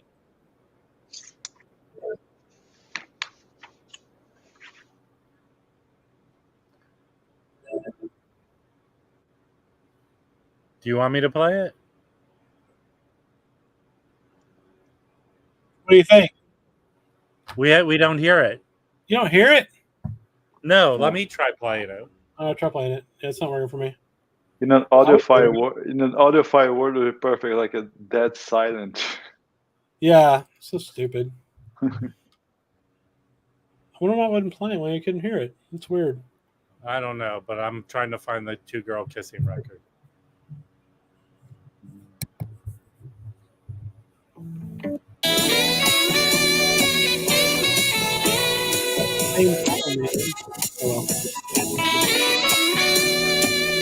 Oh man, it sounds like a morning talk show thing. That one kind of does. Hey, on our next segment, you'll learn how to cook brownies. Play Cactus. That's a better song. I mean, David Sanborn. I like David Sanborn, but he's on here. Yeah. It's Don Sebesky did the arranging. Yes. Yeah. And hey, but you know, one thing I'd like to say is on our next episode of Waking Up with the Jazz Bums. That's fair. That's funny. They kind of remind me of this one. What is that? Oh no, that's good, Joe Jackson. No, that's a good one, but type of arrangement and everything, yeah. So I think Intervention has a AAA of this one, but that's the original. Nice. Well, I have that the jazz album he did, and that is so compressed. Like the dead wax the dead wax on that album is like this big. I mean, the stupid thing about the song you just played didn't have any of the guitar playing in it. Well, you know what? The funny thing is, if you tune into our next episode, Chris will complain about not hearing him play guitar. Guitar playing. Yeah. I mean, that's a little too vanilla for me. The rest of it's not like that, I promise. But now let me ask you guys, because you guys already got your hands on it. Yeah.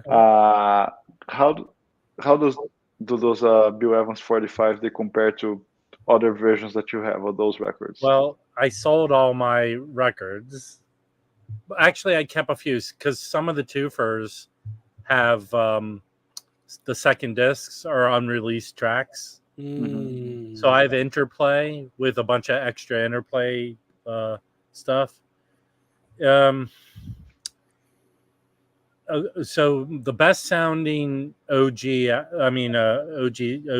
I had, I think. Actually, I had a twofer that was better sound. The twofer sounded better than the OJCs. Mm-hmm. The twofer sounded smooth. Mm-hmm. The 45 sound deep and rich. Is that a good comparison? Yeah. So not bad, but I mean, I'm kind of okay with the 45. You know how people just go overboard on the sound of a 45? Sure. Mm-hmm. I will say there's more 3D to this 45 on the Bill Evans. Mm-hmm. I agree with all that. My top 3 Bill Evans. I'm not a top 10 list guy. I'm not a one. Is Bill Evans in your top 3? Top 3 what? Top 3 jazz piano? I own the most. He's the one artist I own the most of. So yes. Yeah, right?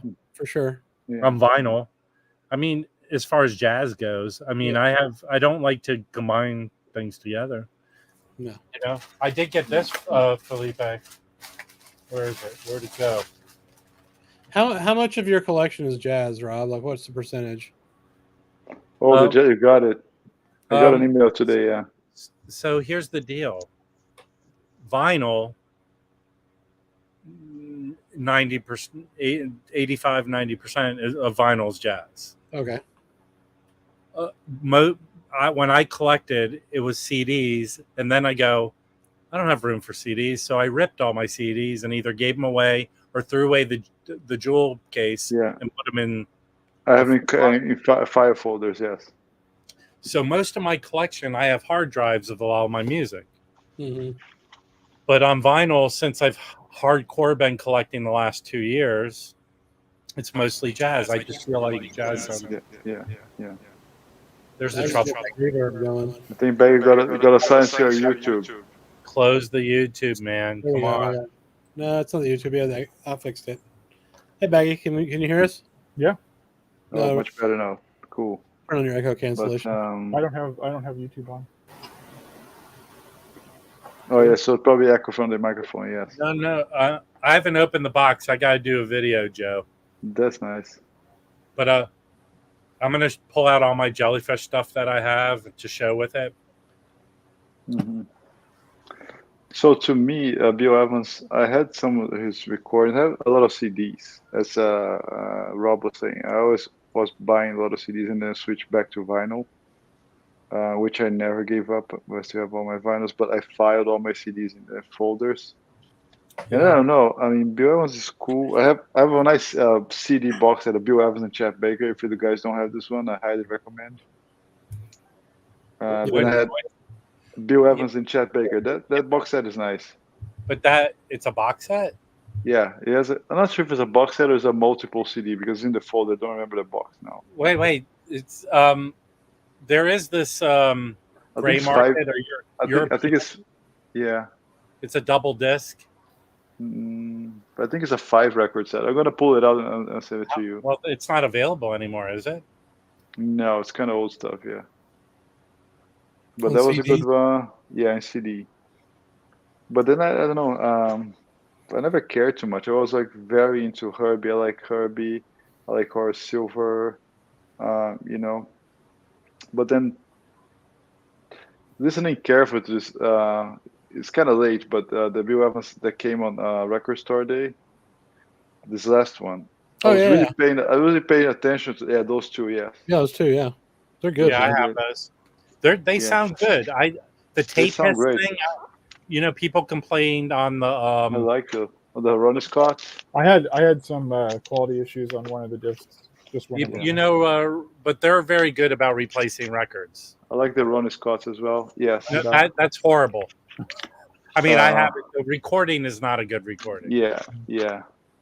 But I mean, it's a nice document, right? In a sense, and they kind of grew on me. I said, man, I gotta pay more attention. Then I got this Spring one, empathy, of course, and this guy here. Did you get the Beyond the Dikes from last year? Because that's really good. No, I missed that one. I got this guy, which is awesome. This is amazing. I want to find that. And this OG is like pristine. Perfect. It's really, really good. I highly recommend trying to find that Beyond the Dikes because that is really good. Yes, I saw That's that. good when you got that one. I love the Montreux. Do you have the Montreux one for Verve, the live Montreux Bill Evans? No, I don't. I have the 45. The 45 is fucking ridiculous, man. It's so good. It is. It's still in stock at it comes and goes. Yeah, it's not good. I have the other two. So the second one is CTI, live at Montreux, and then there's a third one. So I have all three of them live at Montreux. Nice. Mm-hmm. Yeah, I have a lot. The fantasy years is where he put out a lot of stuff. Mm-hmm. I mean, I think he has like over 75 albums. Bill Evans does? Jesus. Yeah. Oh yeah, I think it's like the most recorded, right? Yeah, most records or something. I mean, chances are you pick a random house in a neighborhood, break in. There's probably a live Bill Evans tape somewhere in that house. Yeah. Oh yeah. I mean, they're gonna keep coming out. Yeah. So what's the best Verve Bill Evans record? This one is really good, but I think I like Empathy better. No, a little bit. I highly recommend getting the 45.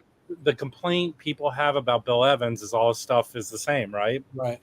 No. This is so different. It's a little more on the avant-garde. Yeah.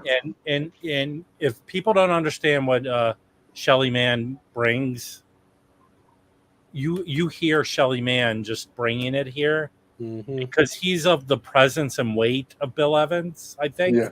Dude, 100%. Yeah. And just they're going at each other on this, right? Does that make sense? Does that sound right? Yes. Yeah. It's kind of like the same comment, yeah. Because on every Bill Evans album, it's Bill Evans and two other guys, right? Yeah. But I did pick up Quintessence and whatever. Yeah. When he's in a larger setting with like maybe other guys, he kind of like on kind of blue, he blends in.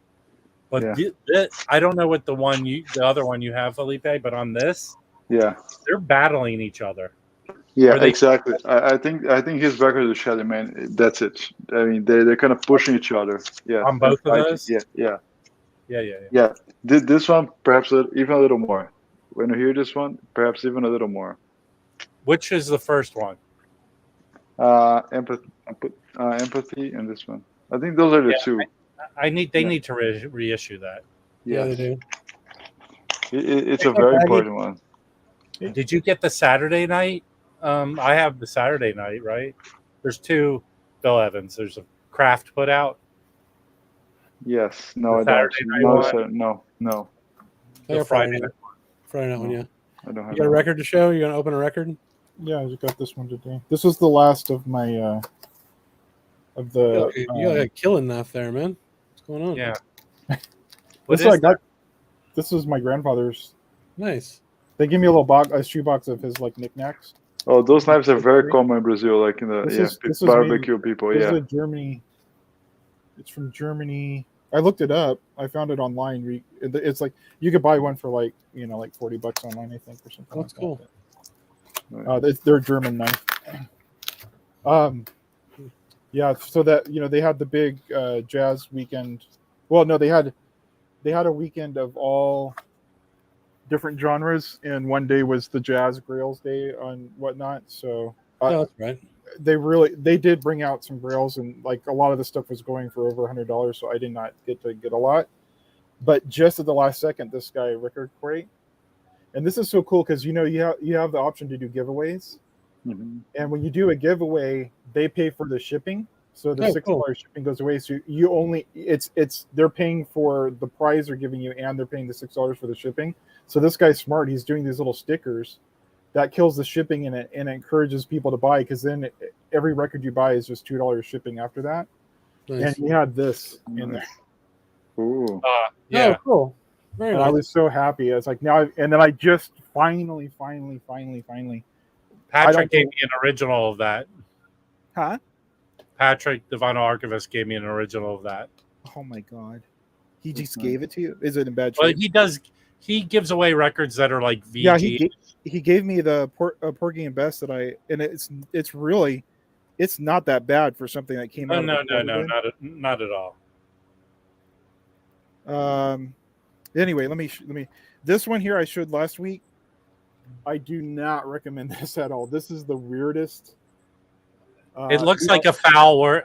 The first thing I read is no blank Sarah. That's yes, what no count Sarah. This is the one I said I got because my friend's dad is on it, but this is the weirdest Sarah Vaughan album. Yeah, I haven't gotten into Sarah Vaughan at this all. is, you know what, Rob, this is my favorite. Oh, hang on. Yeah, that's a Did I sell that to you? Yes, I'm so glad I got this. This is becoming like, I have like really expensive Sarah Vaughan albums, and this one's like becoming my favorite. It is so good. I really, actually, I was kind of apprehensive about selling that, because actually those recordings are really good. Yeah. Yeah. People discount that series as like a throwaway cheap ass series, but the recordings on that one is really good. It's got like two different dates on it. It's kind of like a twofer basically. This I showed you guys a long time ago, and I finally got it cleaned and listened to it. It's not like overwhelming, but it's just cool to have, just because Bill Evans is on it and all these other greats are on it. So that's pretty awesome. And it has a really neat. The gatefold has a book inside. Those I have the Bill Evans. I think those are the ones he was contractually forced to do, because they're not that great. Yeah, they're very elevator music-y. I'm glad I got it just as a piece, but yeah, I have it, but it's not his best stuff. Okay, this I bought. There was like a blind thing. The guy in the auction was like, talking about it. This is from Mura Records. Do you know this one, Felipe? No. Okay, I hate. I don't like vibraphones, but this one I actually like. The leader is a vibes player. If you can stream this or look or listen to it, this is like like imagine what a Mazzy record, like if he has friends over for cocktails and stuff. It's not lounge music, but it's the most accessible jazz you could possibly listen to. So who plays the vibes there? Let me find out here.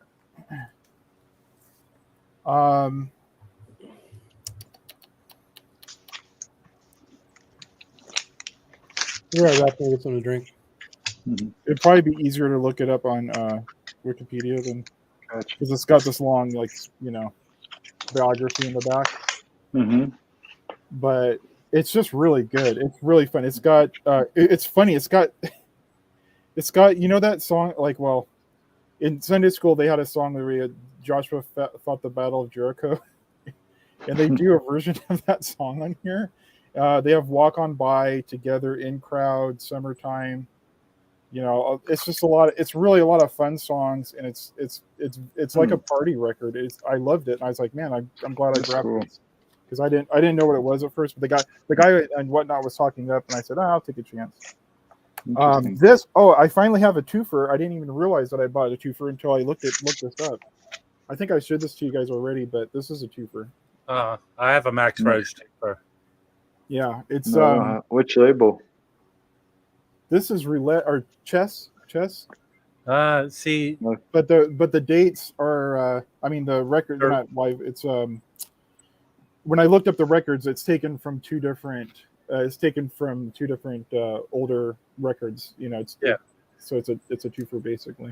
It's really cool. I recommend it. It's a good way to get those records for cheap. And it's like I said, I haven't experienced this. But the original chess records are not supposed to be very well pressed records. Okay. Yeah, I wouldn't know the difference. I listened to it and I liked it. Well, no, but that looks like it's a 70 reissue or whatever. Oh, you mean yeah.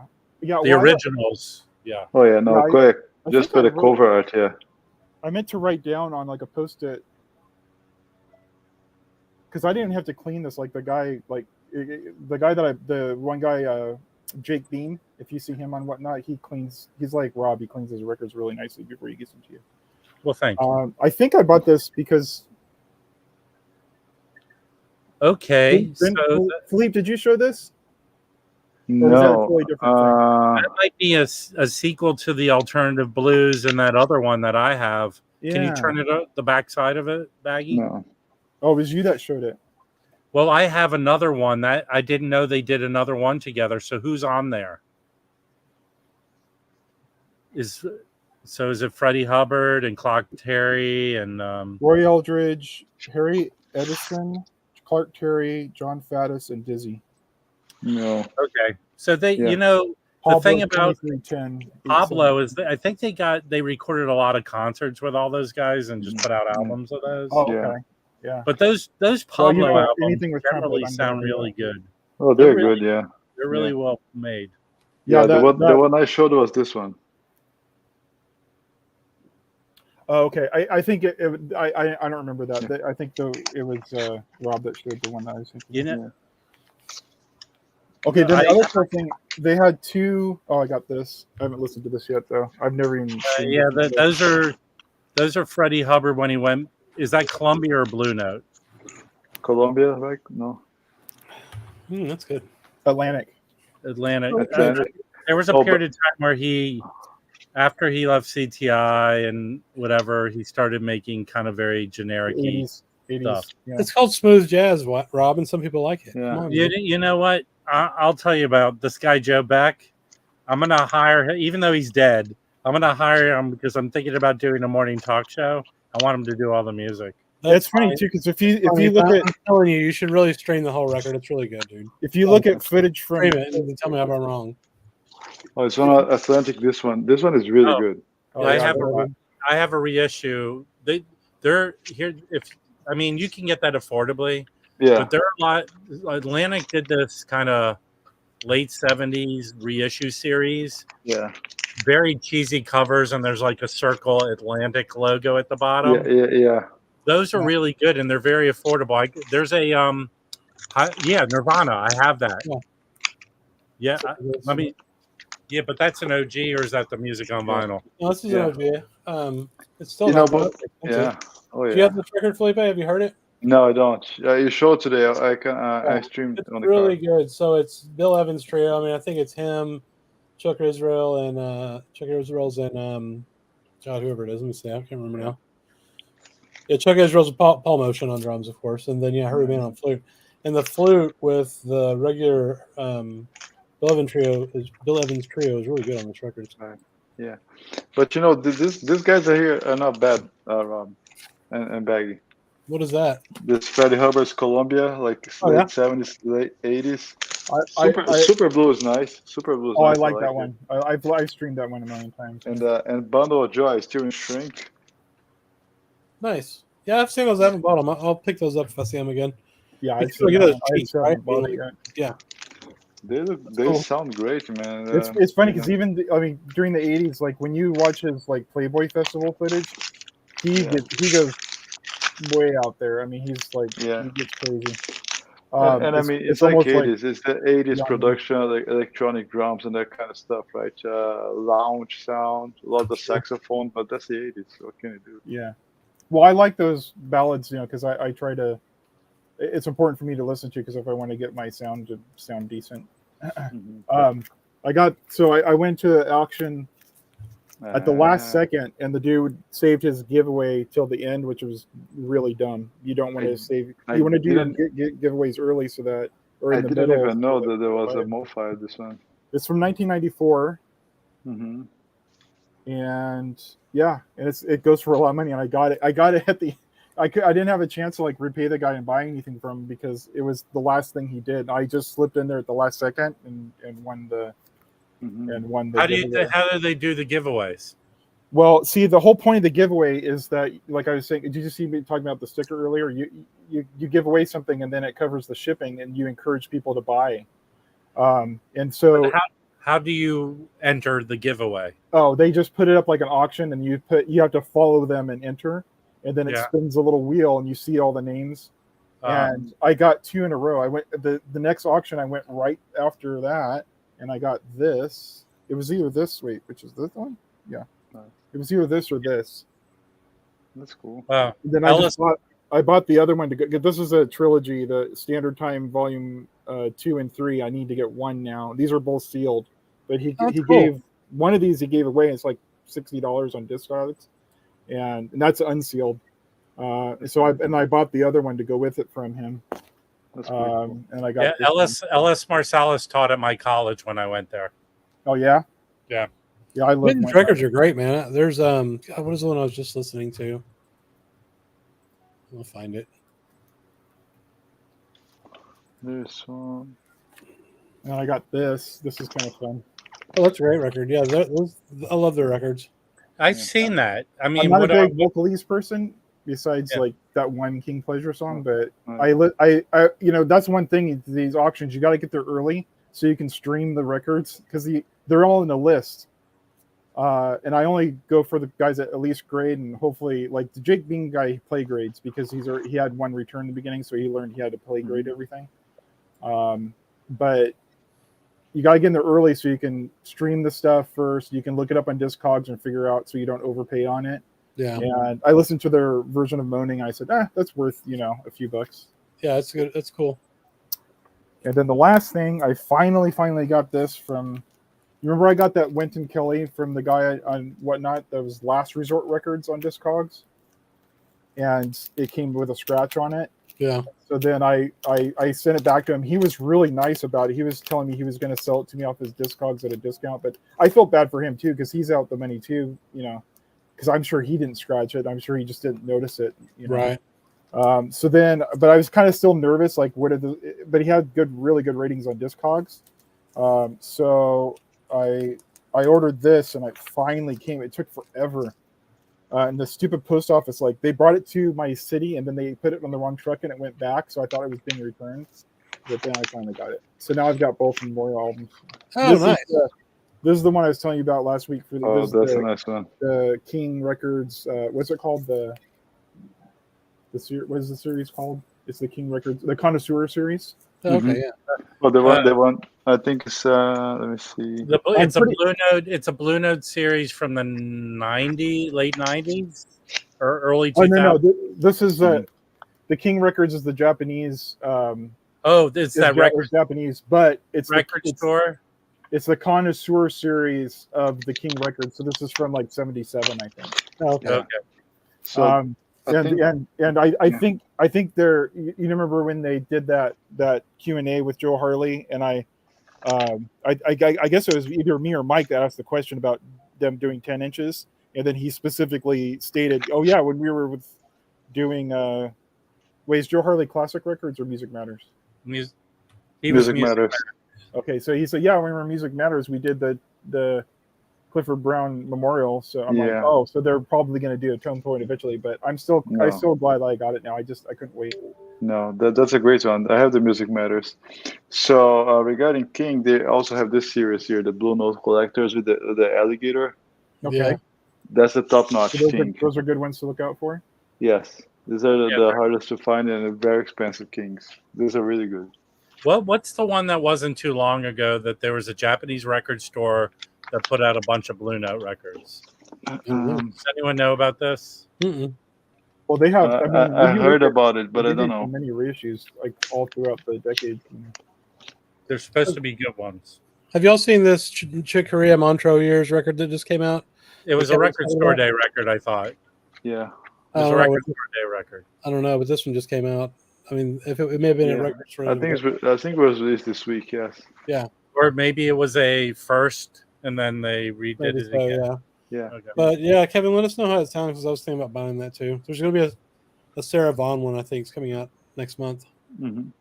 Yeah. Is there a way for me to show a website real quick, like on here? Or as long as it's not porn. No, you have to. You can send me the URL though.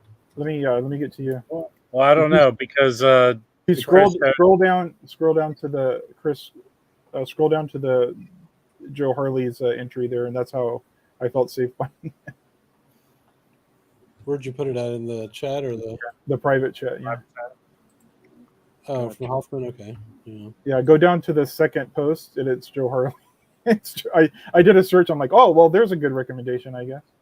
Right, figure this Just out. read just look at the first line of it. One moment. This song. Felipe, where's your beer? Huh? Wait. Where's your beer? No, I'm celebrating tonight, so I'm having wine. Oh, okay. Oh my God, what happened? I've lost it. There it is. You know what, Baggy? I'll tell you after this because he responded to a post I did like this. Yeah. Oh, this is old. This is from like I don't know how many years ago this is from. I just did a search for King. King. I didn't because I hadn't talked to Felipe yet, and I didn't know that these were good. But I was like, oh well, here's a good. Okay, I feel safe buying it now. So that's super interesting. So they're made from copies. Well, that's fine. Mm-hmm. That makes sense. I got a 10-inch. I got a Duke Pearson record from this French company that did reissues. I'm not on the top of my head. And I posted on Facebook in the Blue Note group, and he said because I said, is this analog or digital? And he goes, no, it's digital, but they're very good. But the next day I went and found a DMM of it. Right. And that particular one was worth a bunch of money, so I just sold it. Yeah. So Baggy, here's the 10-inch series. These are Toshibas. These are really good. Oh, let's look at that. Oh, that's a cool. Yeah, he was mentioning something about the Toshibas in there too. Who is that? This Yura Hip. I thought she only did one. Is that the one album she did? No, she's got 3. She's got this one, the one that came with the 80 series, and I think there's another one that came with the 70s. I hope they repress that, man. It's going for so much on Discogs, and I miss it. What is that Judah Hip record? Yeah. The 80 series? The 80 series is amazing. Wait. It's a great buy. Series, right? That's not the anniversary is the bad one. Gotta I thought the 80 series, there were some available not too long ago. They're going to repress that. I bought it on the website, right? Yeah. I got that for $15. That's the one. Yeah. And that's amazing. Those records are amazing. You know, those she unpopular quit. ones don't get as She only recorded very few, and she quit and went back to where she was from. I thought, right? No. She immigrated from the war. Yeah. So and she was she worked in a fabric manufacturing, and then she went back to making fabric and actually knitting or whatever she was doing in that area. But she would play occasionally gigs on Saturday nights on a bar. That cover was very exclusive. There's very few interviews of her. She's very little known about her. That's wild. What was that originally on that cover that you just showed? Blue Note, yeah. What was the original as a Blue Note? Are all 3 of the ones that she did Blue Note? Yeah, it's a 1530. Yes, 1530. No. The one the 10-inch is different, right? Yes. It's a 10-inch. How many 10 inches are there? You said 2. There's another 12-inch, I think. I got to double check. Which I forgot the name. But this is the series bagging. This BN 5000. This on Toshiba. Is that the original cover, or is that like a? That's the original cover. Yes. That's so sick. I love that thing. I want it just for the cover. Yeah, that's a gorgeous cover. Yeah, and you can find the whole thing there. The whole series. There's all those 10 inches. Most of those 10 inches are available as the 75th anniversary. I have to buy 10 inches now because guess what I did? I ordered from Vinyl Storage Solutions, and I have 75 10-inch packs. Oh wow! Oh, so if you guys ever need some, just let me know. I'll send them to you. So, and these are some of the 10 inches that came on the 75th anniversary, like this guy here. Oh yeah, this guy here, but they're all pressed in Germany. Oh, that's all pressed in Germany. Yeah. This sounds really good. Oh, because I thought those were all supposed to be avoided, right? Well, I mean, generally, but yeah. Some of them they don't sound great. But still, I think it's a great introduction. I mean, the very first random stuff that I bought was 75th, and yeah, for sure. I thought it was good enough. Are you? Is anyone here a member of Vinyl Me Please? Yes. Yep. Yeah, you're getting the Ornette Coleman. Yes. Yeah, I don't have it, so I'm gonna get I don't have it. it either. I got it for $16 from Acoustic Sounds, the Bernie Grumman Rhino reissue. Mm-hmm. And I wasn't gonna get it, but until they said it's mono. So Yeah. Oh yeah. that's why I'm getting it. Yeah. I swapped mine for the what's her name? What was the lady that was just before? Because I wasn't a member at the time. The one that did the Blossom Dearie? Did you get the Washington. Yeah. Donna Washington, yeah, that's a good record. Donna Washington, Emerson, yeah. I think next month I'm gonna swap. I'm not gonna get the Miles Davis. I'm gonna get the Beastie Boys. I want Run DMC. Oh. I'm gonna get You the want Beastie the Boys, too. You know, check your head. There's a couple of tracks that are some of my favorite tracks ever of all time, but I don't think the whole album is. Yeah. I want that Run DMC because I missed it the first time they did it years ago. I found that at a record That store. was a big fiasco when that came out too. Final Please almost shut down over that thing because they couldn't fill the orders. And they were coming, like everything was coming damaged or like it was horrible. Like, oh shit! I've never opened my record. I better open it. Make sure it's good. Which one, Baggy? Run DMC. They didn't have enough. Raising Hell. I don't know. I just remember going on the Reddit and everyone was like, pitchforks and torches. But the question is for December for me, I want the Yusuf Lateef, even though I have it as part of a twofer. Yeah. But that they're also doing the Bob Dylan, so I'm going to try and get both. Blonde on Blonde. Yeah. Oh yeah. They're doing Bruce, right? Huh? They're doing Bruce next month. Is there anyone doing Bruce? I think I'm gonna swap the Bruce. I'm not sure. Yeah, I swapped it. Yeah, I'm not interested. I'm good on CD on that. I'll stream the Miles Davis, but yeah. Yeah, I'm kind of. Are you guys like that they did all those months ahead of time, or? Yeah, it's pretty cool. They usually do it 3 months at a time. I don't like it. I like it's kind of looking forward. It's like a Christmas. Here's what I don't like. It seems like this next 3 months is loaded with shit I want, and like 2 months ago, they were dry. They were putting out titles I didn't give a shit about. Yeah. It happens. Did anybody else get the Dizzy Gillespie record? I didn't. I did a video on it that like 5 people watched. Watch it. I like your trumpet video. Yeah. I wanted to get Rachel to show it to Pedro and Michael so they could cry. I think so let me ask you guys. I'm here on the vinyl please right now. I think I'm gonna swap the Bruce Springsteen for the Phineas Newborn. No, I have the Phineas Newborn. Get it? Yeah, that's good. Don't. Whenever you see a Phineas Newborn, now I've already got 5 records from him. Oh wow, nice. Because there's a Pablo. This is Phineas Newborn. Get Phineas Newborn stuff. He's great. Swapped. Yeah, I swapped. I just did it. Why you have 2? It's fair, Josh. Your 2 sects, whatever. Felipe. Sorry. You have two things, right? Yes. 2 subscriptions. Yeah, I might just join. I have classic and essential. Yes. I might add just to get the Bob Dylan. I had the country one for about 6 months and I canceled it. Yeah. They had some good records I wanted though. Oh, I got the 80 of the Andrew Hill. I like that.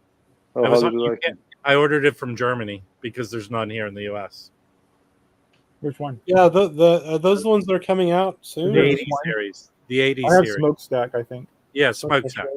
Yeah, no, but what are the 2 classic series that are coming out soon? The one next month. It's Evolution of the Monarch the Third. That's a record you should get, and then the Andrew Hill. I'm gonna get both of those. That's these 2. Those are good, yeah. Okay. Oh yeah, those are great stuff. I think they're better than literally telling us he's buying the reissues. I don't know if I'm gonna get the 2 Tone Poets. They're who I am. You are. Those are good. I'd rather get the 2 Point of Departure and the Evolution over the Tone Poets. That's a great one. That's a really, really good one. Yeah, I know, but you know what? Here's my attitude. The new attitude. Okay. I'm not buying them new. If they drop in price, I'll put them. They're in my cart. If I get a notification that they drop down to $25, I'll buy them. That's fair. I mean, right now, some of the least popular titles on Tom Poe's classics, they're so cheap. I got the Latin. I got the Latin bit for $22, and it surprisingly was very good. It is good, yeah. But all the one that I didn't really like was that Stanley Turrentine one, the recentish one. Yeah, but I went to a thrift store and found an OG for $5. I threw away an OG because it was scratched fuck, but yeah. Yeah, mine's VG. Yeah. Those VG Van Gelders, they sound loud and punchy. Nice. Oh yeah. I think this one deserves a reissue. I don't know that one. Easy Walker. That ever put out as Music Matters? No. Well, Mike's back. Yeah. Since Mike showed up, I'm going to take the bathroom. Yeah, that's Liberty Van. That's Liberty Van Gelder. Yeah. Hey, you know what? I'm going to take off. I want to cook dinner. So thanks for having me, guys. Appreciate it. Thanks hey, hopefully, whoever's out there who thinks I interrupt a lot, hopefully I interrupt a less.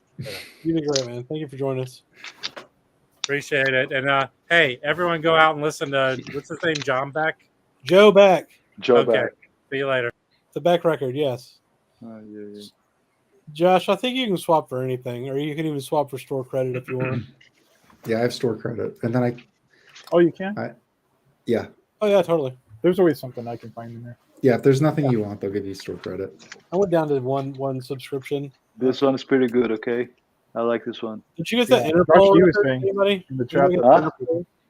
Which one? Sorry. The Essential from last month, I think, is Interpol. Yes, I got it. It's nice. It's very nice.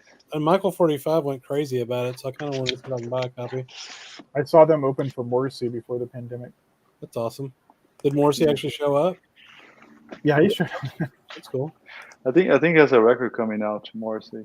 Yeah, this was the tour, the album he came out where he was doing a bunch of '60s or his favorite songs of all time. Yeah, covers. So yeah, so it was fun. It was. Really but now talking about Run DMC and Beastie Boys, I just heard. I like to listen to podcasts. Rick Rubin has a very nice podcast. Rick Rubin, the producer. Yeah. I saw his last episode was with Jack White. It was like almost 2 hours long. Nice. And Neil Young is actually recording a record at Rick Rubin. He stops in. He stops by. They chat a lot. Rick Rubin talks about recording with the Beastie Boys, recording with Run DMC and Aerosmith, and it's super crazy. It's a very nice episode. I highly recommend you guys. And Jack White, owner of a pressing plant, he talks about pressing records and how the state of the art, the market is. It's really good. I don't know what that is, Josh. The blue record for this month. I don't know what that means. On VMP. Anybody knows what this means? No. Is that the Essentials? Is he talking about? Maybe so. Wax does not have a mono card. I do know that. He just got a stereo card. Yeah, who was talking? Okay, Felipe, you have a mono card. Yes. Do you buy 78s? Because I thought I heard one of you guys. Mike said no, it was not him last week. Do you do 78s at all, Felipe? No, I don't have 78. No, okay, 78. You need. There's even is even a different card for 78. It's not a mono card. Yeah, I have. You know that one I broke. I shipped it to Grotto, and it says on the shipping tracking label, it says signed by received by J Grotto. Yeah, I mean the 78s, they're bigger, thicker, heavier. Yeah, I have a 78 cartridge for my 78s. Yeah. Oh, that's cool. Oh, nice. But I want it. They're cheap. They're not. They're super. No. You get it. It's a little Audio Technica. So the you don't want to spend a ton for a 78. No. So the Ordophone, you can use the 78 stylus with a mono card. Oh really? Yes. Mm-hmm. So you can swap those. Yeah. Yeah, that's cool. So I don't have a turntable to play 78, so yeah, I don't either. Yeah. Otherwise, I'd be into them. Yeah. Oh, I mean, you see that documentary they had, that guy that just passed away. I mean, oh yeah. And then there was that movie. You ever see that movie Ghost World with Steve Buscemi, where he plays a guy that's 78 collector? No, the guy look that movie up. I mean, it's kind of funny. It's very self-deprecating for record collectors to watch that.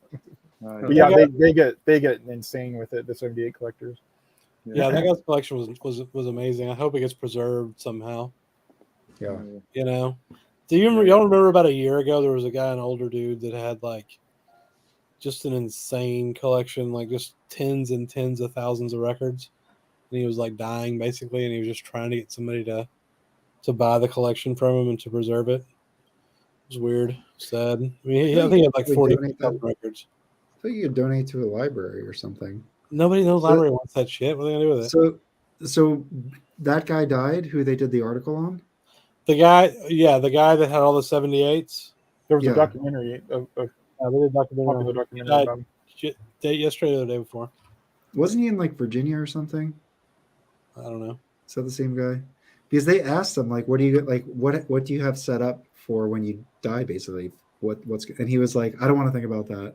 Well, he was just like, I'm just here just to listen. And I honestly, I don't know if he even cares like what happens to it, which is because I think he has sounds that no one else has, probably. Right. Yeah. He has records that no one else in the world has, and there's no other way to hear that music. So hopefully at least somebody can. Well, they did a special they did a album release of a bunch of his records, like the more rare stuff in the 90s, I think they said.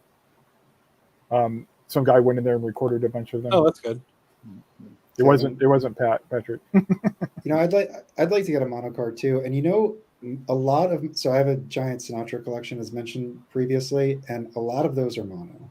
And that's when I first started. What was cool about collecting Sinatra is like, he does like the whole gambit of like recorded history in the 20th century. So you have basically like 78 shellac to 10-inch LP vinyl to 12-inch LP to mono to stereo to 8-track to CD to digital. Like you can find his stuff throughout his career, like new pressings, new albums on all the different media throughout. So when you look at like recorded history, and the thing is like he recorded at Capitol Studio, at Columbia Studio in New York. So he was recording at like the best technology for the time throughout his career. So that is kind of cool. Like if you're interested in recorded history, he is kind of a constant point that you can look at throughout to see like how things change.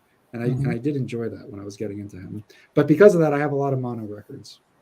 Kevin, I agree with Josh that you don't need one. If you have 10 mono records, it's probably not worth it. Yeah, probably not. Yeah, I have a 10 now, especially because I really like those 10 inches. I mean, I have a lot of 10 inches that are. I get the ones that are cheap. Like the I have 10-inch LPs, I have 33s? The ones that come in like a little package, like where the name album came from. They come in an actual album. Yeah. Slots and stuff. Oh, actual 78s. Yeah, they're vinyls. They're vinyl. They're vinyl 10 inches.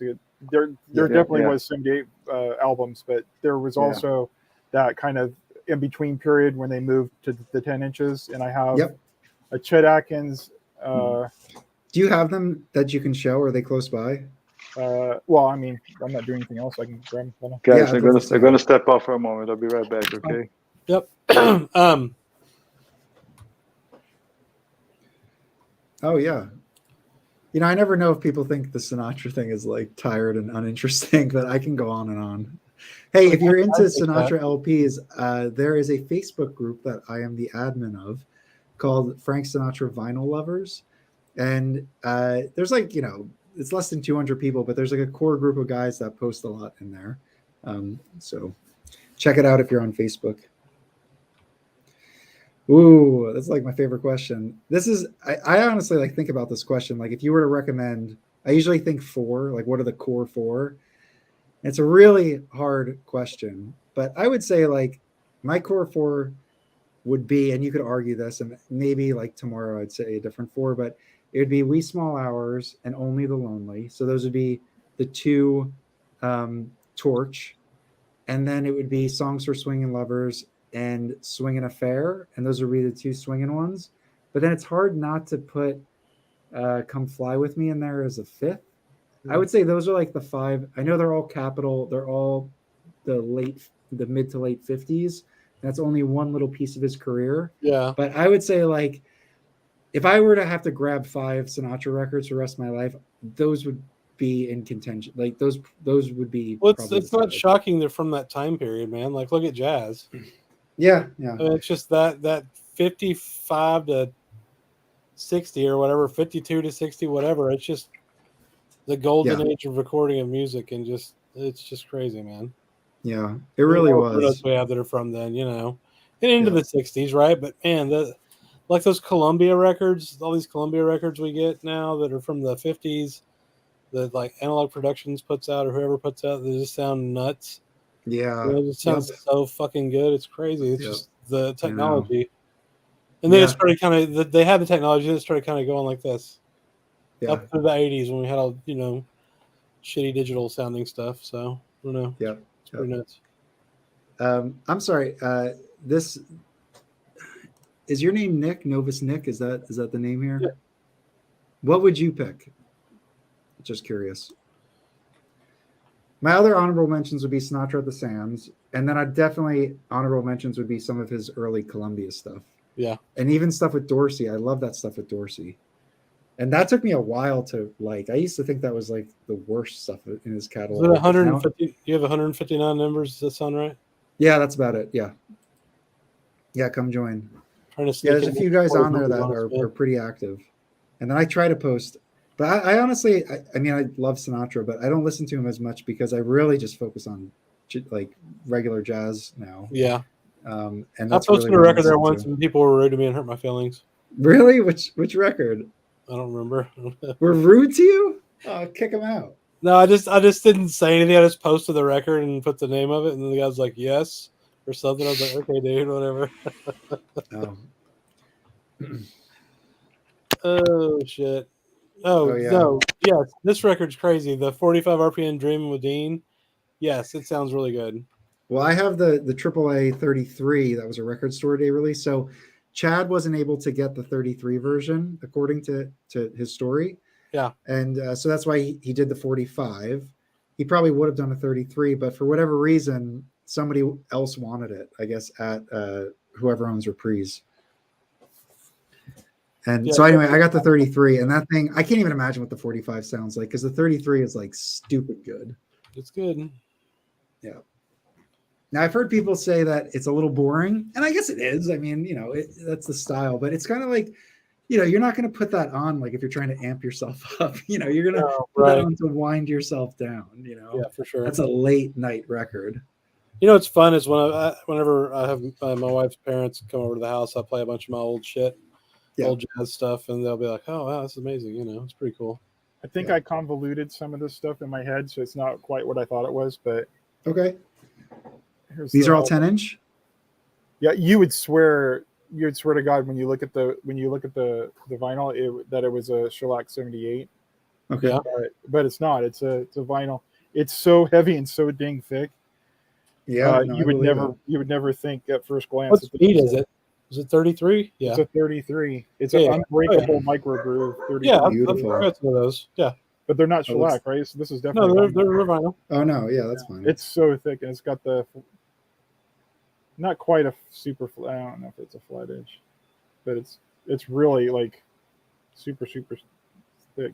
Can we hold the label? It's not a little album though, the way I thought it was. It's just this one little record, and then I've got, and this is not even the 10-inch. This is a 7-inch. 7, yeah, they're 7 inches, but it does open up.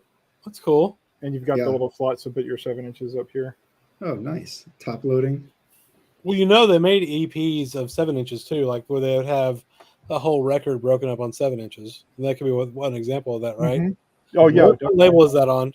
Well, I think these were probably. It's been a long time since I bought this, but there's lots of different versions of it, and because you can't even stream this. Right. Well, you can stream it on YouTube, but it's not available like on Spotify or anything like that. What label was that on? Well, it's available on those those collection CDs that came out in the 90s where they go the early years, and that kind of stuff. But label, this is RCA. It's got that makes sense. Dog either. Here, I got something kind of interesting. I think these are probably I think these. I don't think these were ever even 78s. I think these were just they came out on 7-inch first, and then I think they made a collection album of this, and I just think it's fun. Yeah, the reason I got a mono cartridge to begin with was my Johnny Cash records, because I realized when you played them, you got this like crazy noise. So, Chris, to your point, just two things to show. So you can see this is a 7-inch, right? And it's a swing and a fair, but as you can see, it says part 1 here.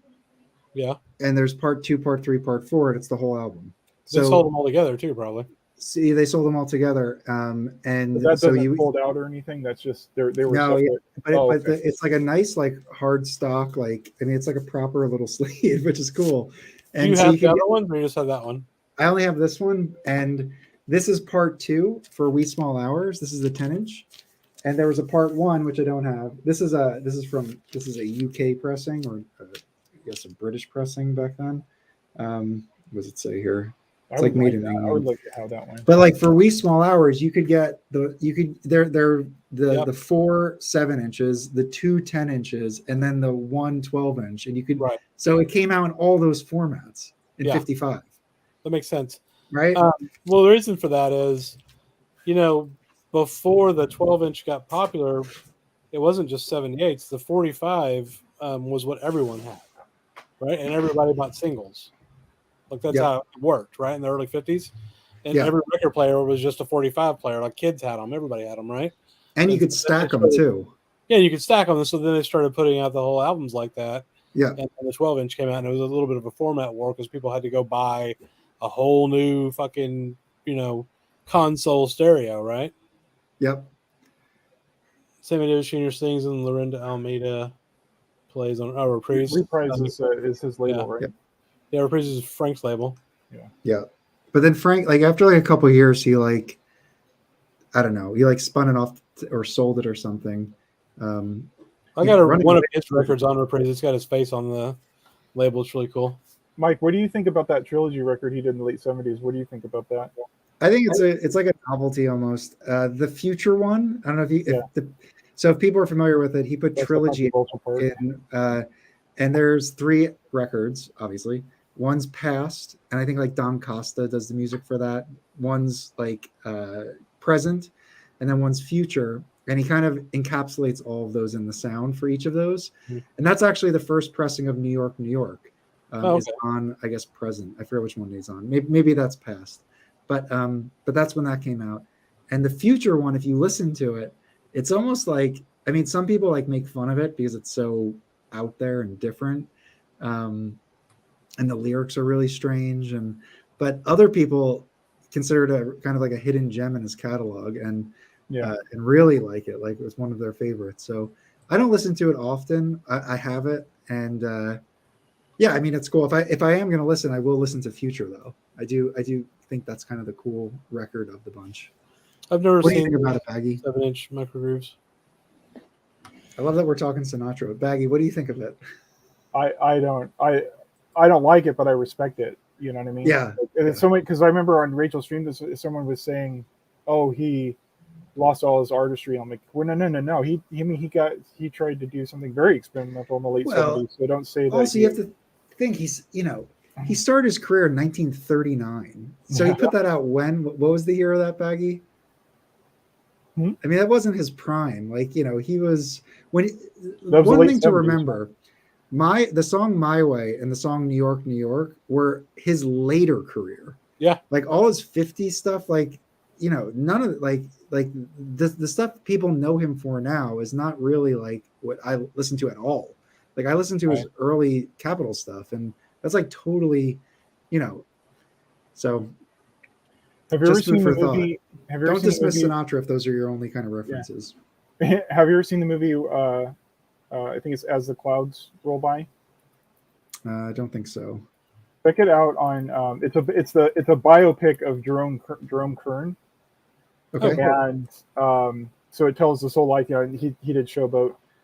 At the very end, they have this medley of all of his hits, and Frank is like the showstopper at the very end.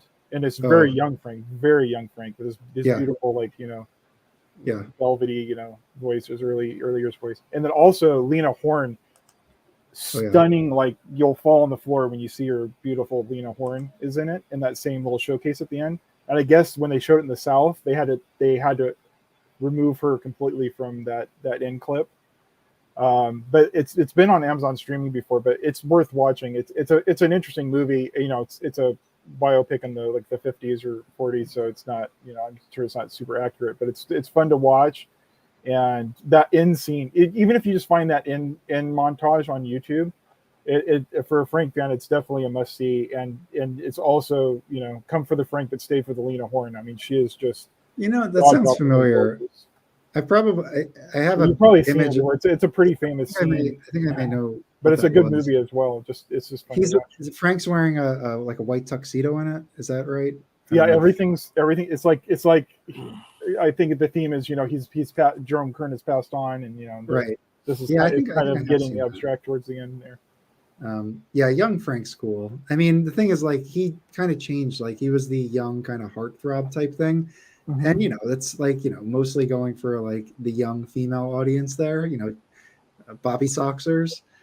And then, you know, later he matures. But he, you know, when he started his career, he was like in his 30s. So he was never like, even though he looked young, he wasn't like, you know, like 18 or 19 years old when he was doing it. So not like today where you have like younger musicians. Okay, so what do we have? Do y'all have any?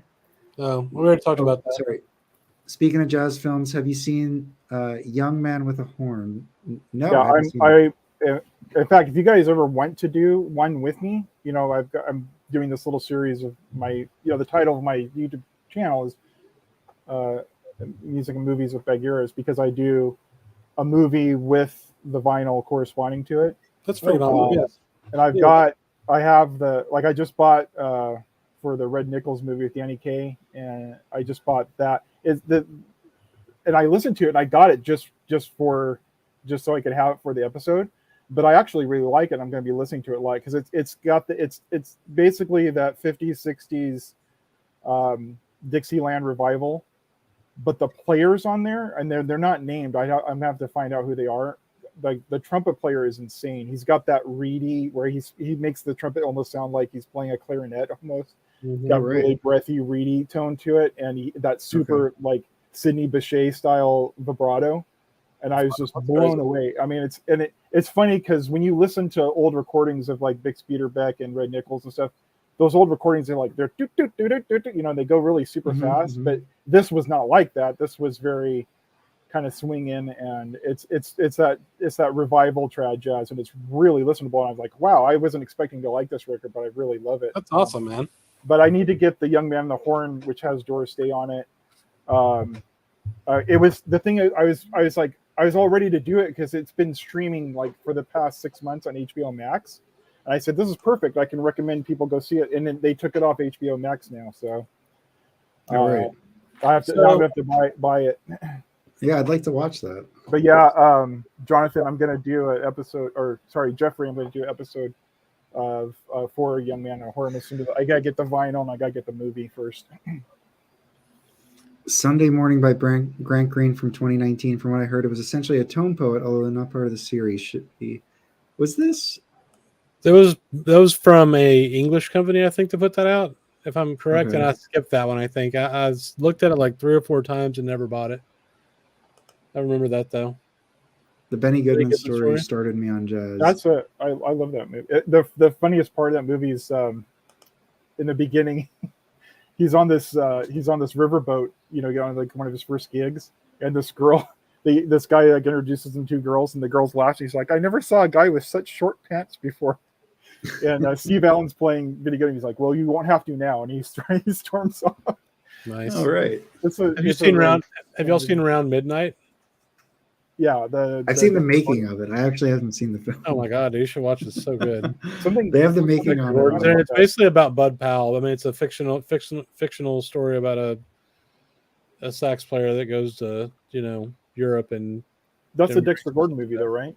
Yes, or he's in it. Dexter Gordon's in it, yeah, and he actually lived over there the whole time too, you know, for a long time. I'm reading his wife's book that she wrote. It was like partially his autobiography, and she filled in the rest of his life, and it's great. I'm just listening to it on Audible, but it goes into his time over in Copenhagen and all that a lot. It's really cool.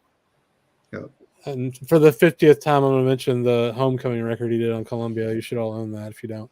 It's a live 2 LP. You It's see fucking great. Clint Eastwood's Bird. Do What's what? that? That's not a super happy movie to watch, but Bird. Was it called Bird? Was it called? I don't know. I haven't The seen Clint it. Eastwood Charlie Parker movie Oh, I haven't seen that. with Haven't seen Forrest that. Whitaker played Bird. No shit. Oh. You never saw Wow. that?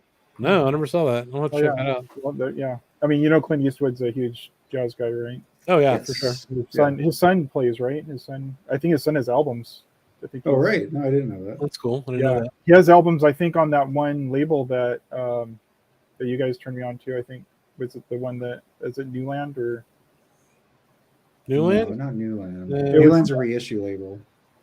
Yeah, but they Or maybe. Oh, do they have? Okay. one of the. I think it's the one that. Anyway, one of these levels. I was looking through their artist roster and stuff, and they have Eastwood. I think it's Eastwood's son because he looks. The guy in the picture looks just like him. I think he has like albums with them that they put out. This movie Bird looks pretty good. Do y'all remember it's that? Not, it's not a. You know, obviously, it's a. Any. Well, yeah. I mean, Young Men with a Horn and the Five Pennies, the Red Nichols one. They're all depressing movies. yeah. I saw the Chet Baker. I saw a Chet Baker one. I think it's shit. I can't remember the name of it, but it made me not be able to listen to Chet Baker for a little bit because. Oh, really? It portrays him. I mean, it's like it's like kind of a documentary, and it talks about how he basically like screwed everybody over for money to get drugs, and like. You just watch it and you're just like, this guy was such a bad person. Read Art Pepper's book and then come back and talk about it. I mean, I'm not kidding. Like I was like not interested in Chet Baker for like a couple months because I was just. I didn't know that. Look what Mark Glassman said. That's wild. I had no idea of that. That's What's crazy. this? Dexter Gordon was Lars Ulrich's drummer for Metallica, Godfather. True story. Oh, wow. That's awesome. I mean, Dexter had a wife over there and a kid, Benji Gordon. And he lived over there for years and years. And then when he came back, she divorced him, basically. Yeah. Was that? But Candid, Kyle Eastwood. Oh, Candid. Okay, cool. A bass player, and he has 1, 2, 3, 4 albums on Candid. That's awesome. I have a record we could unbox. I always have a spare record to unbox. Does this segue from what Baggy was talking about at all? No. No? Well, let's finish that thought then real quick. So, Candid, are they ever coming out? I know that Acoustic Sounds has one, the Lightning Hopkins they have, but I haven't seen any of the other ones. We got they asked Esposito the other day, and he said no. He said he didn't know? Because we convinced poor Mazzy to buy 9 of them, and he hadn't seen a single one, and I think he's holding it against us. That's why he's not joining our streams anymore. What do you got there, Mike? All right, hold on. Give me a second. I'm just pulling up some deets. Where did I get this from? This was an eBay purchase. That's really cool, Mark. Wasn't his father like a tennis player or something? Lars's dad. I remember seeing him in the 80s. He had this like giant beard. It's really cool. What Lars Ulrich? Lars's dad. His dad was a musician. I don't know if his dad was a musician or not, but I thought he was a tennis player. But I could be told. Oh, I see. But apparently, he was close friends with Dexter Gordon. Oh, cool. It's really cool. I mean, that just shows how much better Europe was than, intellectually, I think, than America during that time. Everybody quit giving a shit about jazz here, and then it just blew up in Europe and all the. Yeah, when you look at like these, when I look at these 78s and stuff from like the 40s and stuff, they were. I mean, you think of it, it's like, oh, this is an American thing that they caught on to later. No, but really, they were playing jazz there super, super early on. Like, I mean, really, when you think in the whole history of things, it's like, it wasn't something that they like latched on to. Maybe like Japan, but in Europe, you know who doesn't get any love, and I don't give him any love, is Sidney Bechet. Sidney Bechet is awesome. Yeah. But like nobody talks about him, nobody shows his records, nobody reissues his stuff. Like why doesn't Tone Poet do? I mean, there's plenty of Sidney Bechet Blue Notes. Like they don't do they don't do one classic series. They don't do anything. It's not audiophile, right? Right? Isn't that? Yeah, all the recordings probably sound like shit. And all the albums he has are French because he lived there. Yeah, right. Well, he had a bunch of Blue Notes too. He did a shitload of stuff. No, but I think the Blue Note. Those were collections, right? Kind of like the Clifford Brown of like 70s. Yeah. Rudy remastered them. I think but I think they were recorded in France for a French label, and then when Blue Note was first starting out, they would buy those to reissue them. Yeah, okay, that's fair. Do you think it could be that people, or there's some people that just hate, like I know, like people talk about Elvis Costello and different people, that people hate vibrato, and I can't get enough of it. Like that Shirley Mann record I got that I did on your challenge. Yeah. I mean, it's got Coleman Hawkins on it. Oh my god, dude, the king of, I mean, not as fast frequency as Bechet, but I love that vibrato. I mean, I think it's great. I think those old classic players, I think that was something that got lost. Yeah, I mean, for sure, he was the king of the clarinet in New Orleans. You know, he gives me chills when I listen to that guy, and he played soprano sax a lot too. I think he played that more, right? Yeah. Can you imagine like seeing him and Louis Armstrong and Jack Teagarden like all together? Dude, that'd have been sick. I love Jack Teagarden. Yeah, speaking of jazz movies, the Newport Jazz movie, you've seen that, right? Oh yeah, like from the 50s. And they've got that part where Louis Armstrong and Jack Teagarden do that old rocking chair. Oh my god. Yeah, that's one with like Anita O'Day, right? And yes, yeah. And was it Ellington at that one too on that movie?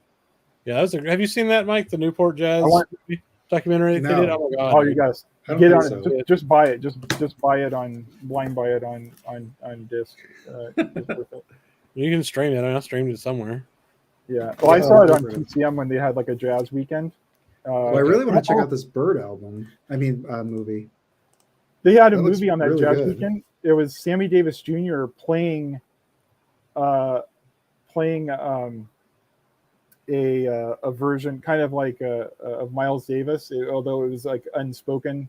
This is kind of like a Miles Davis character. That's another cool movie to see. Y'all seen like a whole weekend of jazz movies that were some obscure and some more famous. Y'all saw this, right? The Lee Morgan movie. Yeah. What you got, Mike? Let's see it. All right, here we go. Let me get big over here. Okay, thank you, sir. Okay, so before I show it, let me just read the description. So this is a 1961 stereo deep groove first press. The jacket is near mint, little to no wear, no splits. And then record should be VG plus, little to no visible play wear, light hairline surface marks and blemishes from cellophane inner sleeve. So we'll see what it is. Now you guys know I've been on a Jazzland kick. I absolutely love Jazzland as a label.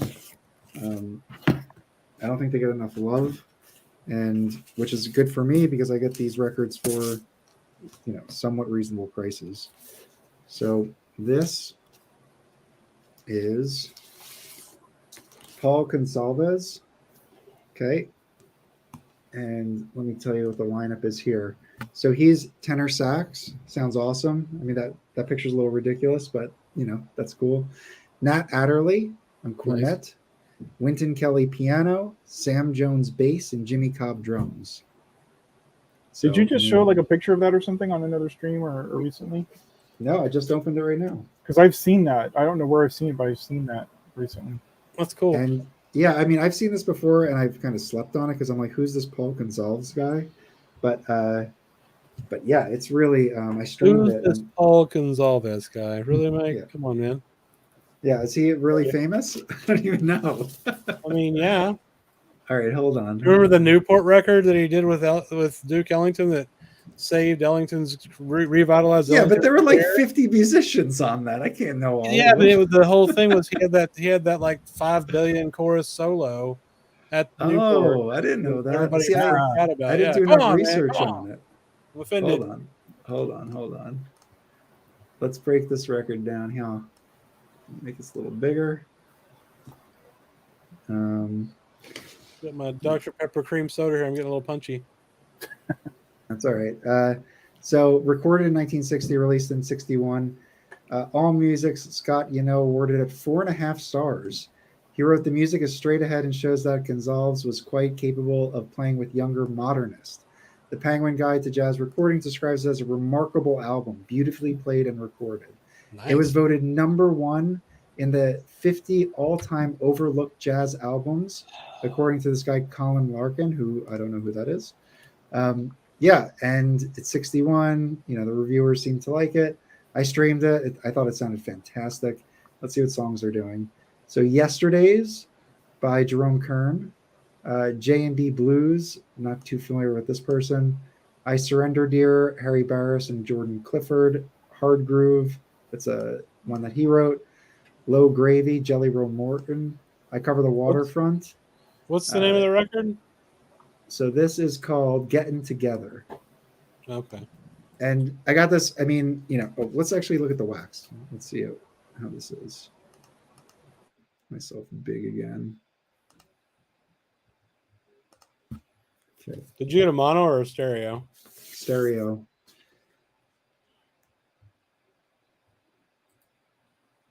It looks pretty good. There's some hairlines on it. Nothing deep. It looks fine. And it is the Black Jazzland Deep Groove. And I do want to say, I got pricey. Another one.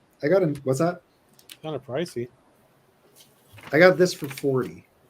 What are you saying? What are you saying? Well, there's only one of the DVRs for selling. It's $200 now. What the fuck? I do want to show this one. I haven't shown this on the stream. What year was that album again? 60. Jeez. Yeah, Mark France says Paul had that crazy Newport solo. And Diddy says that, he has this record, Mike, because he's an Ellington guy. Okay, hold on. I do want to call this out for people who are collecting Jazzland. I haven't shown this one. This is another great one. You've totally shown this one. No, I haven't shown this one. I've shown it to you guys. I haven't shown it on the stream. I don't know. We'll have to confirm that with Rob. Oh God, my wife and mother-in-law are doing. No, but I mean the covers look similar, so maybe. Yeah, that's cool. But the reason why I want to show this is this comes on this orange Jazzland label. Yeah. Can you guys hear that? Yeah, oh yeah.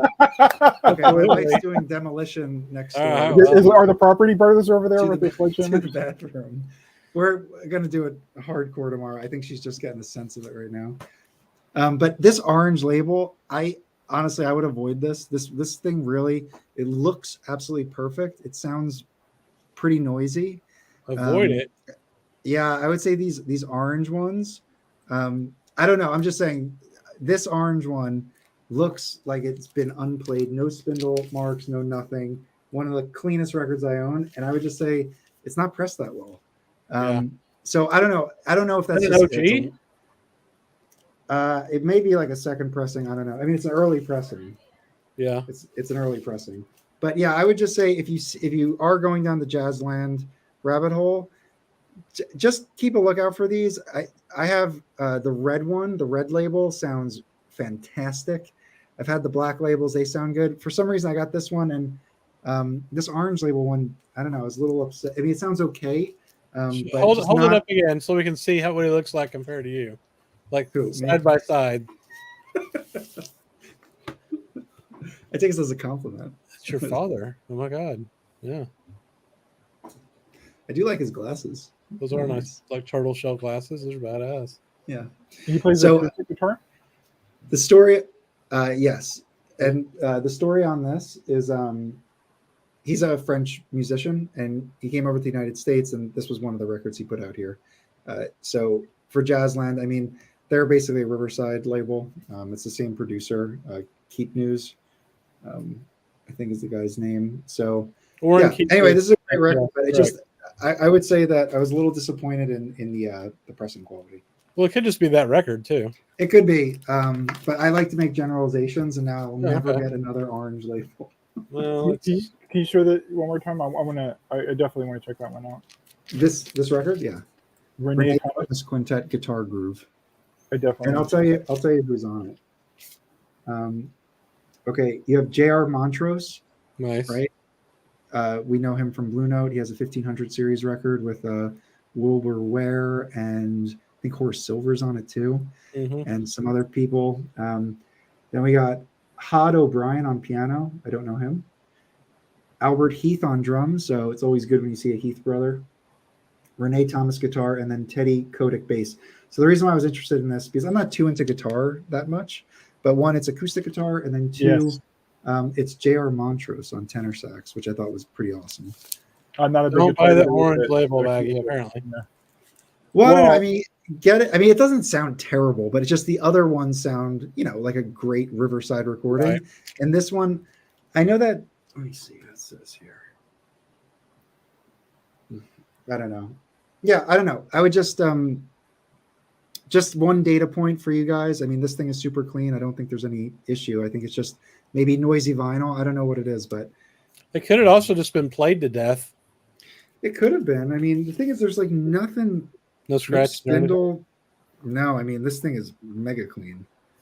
Some people I bought this, and it's very possible. It looks gorgeous. The vinyl. Yeah. If you play, the look of love, and it's like this distortion on all the high notes. Yeah, it's Grooveware, probably. Yeah. And I had that on one of my Count Basie's too. I bought a bunch of records used like a month ago. It's been like $400 or something. I mean, I bought like 30 or 25 records or something. Oh, in that collection that you got? No, I just bought a bunch of used records like a month ago. And they that is kind of funny though. I paid $700 for that collection. It had like 600 records in it. So I wish I could find another deal like that. That was so much fun. But anyway, so I got these 23 records or whatever it was. And like 3 of them are VG Plus looking. They all sound like complete dog shit. It was just so disappointing. I feel like one of them I paid $25 for. It was like the most expensive one in the whole batch. That's why I'm looking for sellers now that are like the guy that I went at that he play tests everything. So he tells you, he puts it in the description. It's got crackle in it, or this very low surface noise at all, especially. And then I look for sellers on Discogs that do play tested too, because you just feel better spending your money on it, I don't have that. I'm trying to think if I know. Sounds cool though. I mean, all the George Russell stuff I have is crazy. Like the New York on deck is great. That Jazz for the Space Age with Bill Evans is freaking awesome. Outer View. Let me see what this is. So we need to answer this question that Elkin Editions asked us. I'm just going to call you Elkin, and if you have a different first name, let us know. Do you guys collect every tone poet or have restrictions as to which you get? So Felipe and I buy every single one of them. Mike's much more picky about which tone poets he gets. Is that accurate? Yeah. Baggy, what do you do? Say that again. Do you buy every tone poet, or are you selective? No. I was doing that. I was getting a lot of them at first, but then I realized I've got to stream these first and make sure I want them. And I took a whole day where I went through all the albums that I didn't have, and I just sat with a pad, and it took me a whole week. I streamed every album, and I had a checklist, and I went down checking. Don't want this one. Don't want this one. I do want this one. So that way, because that's the advantage we have these days is we can. But that's one thing about record collecting, like the album you just showed. If I look it up on Kobaz, I can't find it. So that's a good reason to collect records, is because a lot of this stuff. You're lucky if someone recorded it, digitized it, and put it on YouTube. But a lot of the times they're not streamed. Oh yeah, Mark's with me and Felipe. They're like Pokemon. Gotta get them all. It is pretty awesome to have them all. Like I think I saw Bob Bradley. He was like flipping through his tone poets, or somebody, cool. And it was just like the records are awesome. I mean, I am picky, but like it is pretty cool. Well, I don't like vibes and I don't like organs, so that eliminates a ton for me right there. You can correct those things, Maggie. No. With therapy, you can. There's still time to fix it. Yes. Yeah. I'm with you, Hey, Maggie. welcome to 12 Tone. What are the most That was cool sounding. I mean, most of those Bobby Hutcherson records, they're great. Even Jimmy Smith. I mean, if you think about the organ, the guy's like playing 3 different instruments at a time. That's right. And this is crazy harder than anything you can possibly imagine. I don't need a reason to collect more records. I need reasons to not collect more That's records. fair. Same. That's especially now. I'm no space.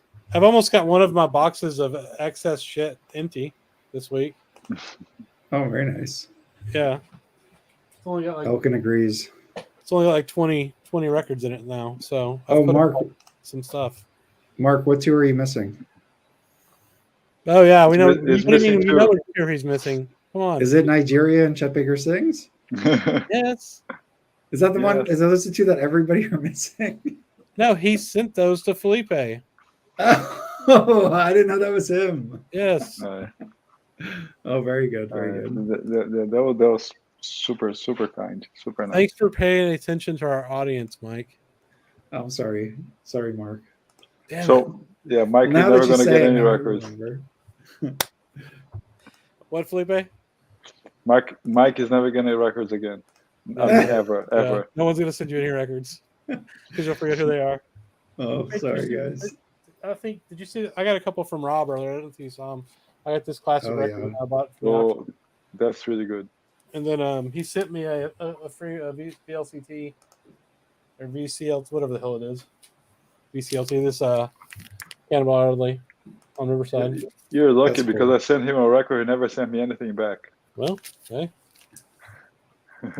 It's the way it goes, man. VCLT. You see, I'm on Mike's team now. There you go. Roberto, I don't know about that. Not liking vibraphones is a rare thing. I don't know if that's rare or not. I think it's pretty common. I think organ's super common, but I love vibes. I had so much. I in the 90s when I first started, I was just collecting stuff that was used by DJs a lot. So I had a ton of Jimmy Smith and I had Richard Groove Holmes. I had all those like records, and I got rid of them all. Oh no! I had a lot of stuff. I also had Fat Albert Rotunda. Mike, it just blew it. It just blew it, man. Oh, what can I do? What can I do to make up for it? Okay, so One Flight Up is Dexter Gordon. One Flight Up, yes. Bird in Flight is probably the Bird record you're thinking of, which is obviously similar name. Those are both great records. You know, the Grant Green records are really good. Both Born to Be Blue and the Latin bit. The Latin bit sounds amazing. Yeah, I don't like that one that much, but it does sound good. Hey, Chris. I like it. It's just not like my top 10 or anything, probably. Yeah. Chris, I'm dropping a link in the chat here. That's a VG Plus Paul Gonzalez record for $35. Is your buddy here so you can buy it out from underneath me? Is Kevin here? VG Plus copy cover VG. Nice. And it's on the red Orpheum label, Jazzland, and those sound really good. I'll check that out. If you're interested. I put a link real quick. People are sing me a Sinatra song. Oh, it looks like I'm not getting a package. Yeah. One Flight Up's the best sounding tempo. That's fair. It's one of my absolute favorites. Tanya is ridiculous on that record. And you know what? Yeah. I have a second copy of that Blue Label Van Gelder. It sounds not far. Sounds quite close. Yeah. I'm surprised Dexter Gordon is controversial as a player too. I hear people like, I don't understand what the controversy is. What is the controversy? Some people are stupid. I mean, is it because he's against like free jazz? Maybe. Was he? Yeah, didn't he like come out to say? Didn't he say like something about? Not that he's against free jazz, but like it should be more traditional or something. I don't know. Dizzy Gillespie said that, or not Dizzy Gillespie. Louis Armstrong said that, but let me see if I can. I mean, Dexter Gordon helped invent bebop. I doubt he would say that anything that's changing the music would be bad. Maybe he did. I don't know. Yeah, and and whatever. Dexter, man, he might just be my favorite tenor player ever. I swear. He's great. Yes, I think Louis was actually. I think when Louis he called it Chinese music. I think he was talking about Parker and Gillespie at that. I think he was talking about bebop. That's right. He was talking about free jazz. Talking about bebop. Yeah. Mm-hmm. Yeah. It was already like, in some ways, hard bop is, I think, a little bit more accessible than bebop is. Oh, absolutely. No, that was kind of the weird thing about it. Yeah. Yeah. Well, yeah. I mean, I think Dan put. Yeah. I'm sorry, Mike. No, go ahead. No, Dan. I think Dan put it in a very good way. Bebop to hard bop. Bebop is like crazy soloing, very fast pace, and hard bop would like there's a structure, there's an intro, there's the solos, there's a theme that keeps recurring, and then they close the song. I think in that sense it's way more accessible. Yes, I do think so. Yeah, I mean that's with the there's a really good book. I know I've mentioned Ted Joya a billion times on our streams, but Just check out all of his books. But How to Listen to Jazz. If you read that book and then listen to the records he's talking about in that book, it'll change the way you hear jazz music and understand it. That's cool. It really will. I mean, because that pattern of intro, solos, outro type thing is just everywhere. I like those books. Like I'll just put them on what's the the online Audible. I'll put it on Audible. I'll put it on sleep timer, and I go to sleep and I just I just let it play. But I like the one where it goes through all the different he goes A to Z through every like jazz standard, and then his opinion on which versions are the best. Yeah, how cool is that, Mike?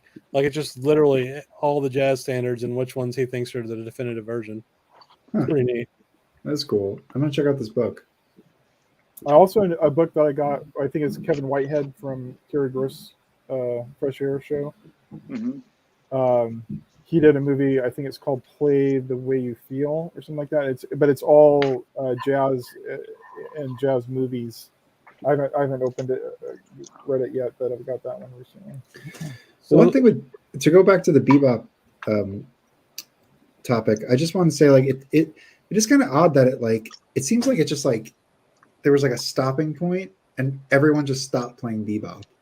And I know that obviously music evolves, but like bebop, I don't know. It seems like there wasn't too much not modern, but obviously by definition, I don't think it's modern.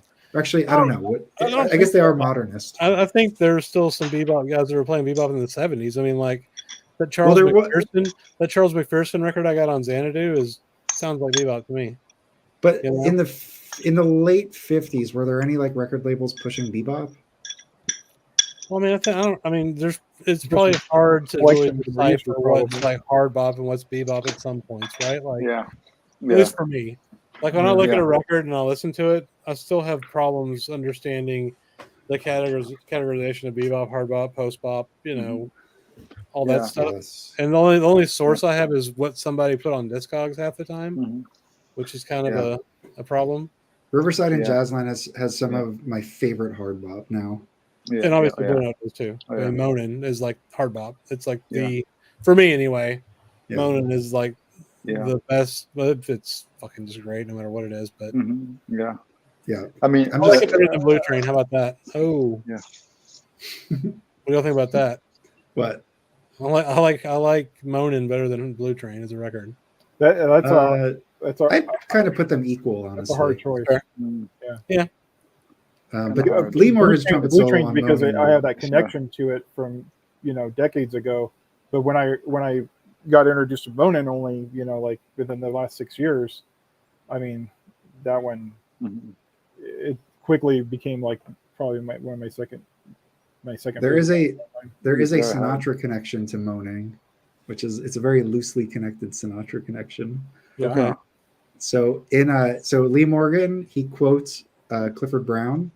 And I'm tone deaf, so I won't be able to. But it's like dun dun dun dun dun dun dun dun dun. That was him quoting Clifford Brown. Oh shit! Are you serious? Oh really? Yeah, and Clifford Brown. But Clifford Brown was quoting, and he was quoting a I think it's a Tommy Dorsey song. It's definitely a Tommy Dorsey song, but it's much slower. It goes dun dun dun dun dun dun dun dun dun. And I've heard the name of the song. I could look it up, but I've heard the name of the song. And Frank sings on that song with Dorsey. So that's like a loosely connection to Monin. So. I can sing the Morgan solo on it. I love at the end. Oh, right. Dun, dun, dun, dun, and then the sax picks it up. Dun, dun, dun, dun, dun. I love that. Yeah. That's great. I could do that with Relaxin', the Miles Davis. I could quote him and Train's entire first solos. Nice. So fucking good. So Jeffrey, you're right. They did spell out the genre for us on that record very well. Oh yeah. I forgot it's something that I got. Another thing here. Have you guys seen these before? I have seen those before. Yeah, I've never bought one. Yeah. Well, I thought it was, I just wanted to have, because it's easy to get CD collections of all the Hot 5s and Hot 7s and all that stuff. Man, I wanted something fun to have on vinyl, and I looked it up. People said, yeah, it's okay. They're a good collection. There's a Billie Holiday one too. I don't know in how good a shape this is. It's missing the book, but we collected. My mom got the 50s, 60s Time Life records, and I remember I played those to death when I was in middle school. Mm-hmm. But this came out in the early. This series came out in the early 80s, but there's a lot of them. They're like $10 usually on Discog. Yeah. One of the record shops by me has a bunch of them. I always kind of skip them. I don't know. I've got those Smithsonian collections too. Have y'all ever listened to those? I've got 2 different versions of that. The Smithsonian Jazz Collection. Were those from the Franklin Mint? Huh? Are those the ones from the Franklin Mint? I don't know.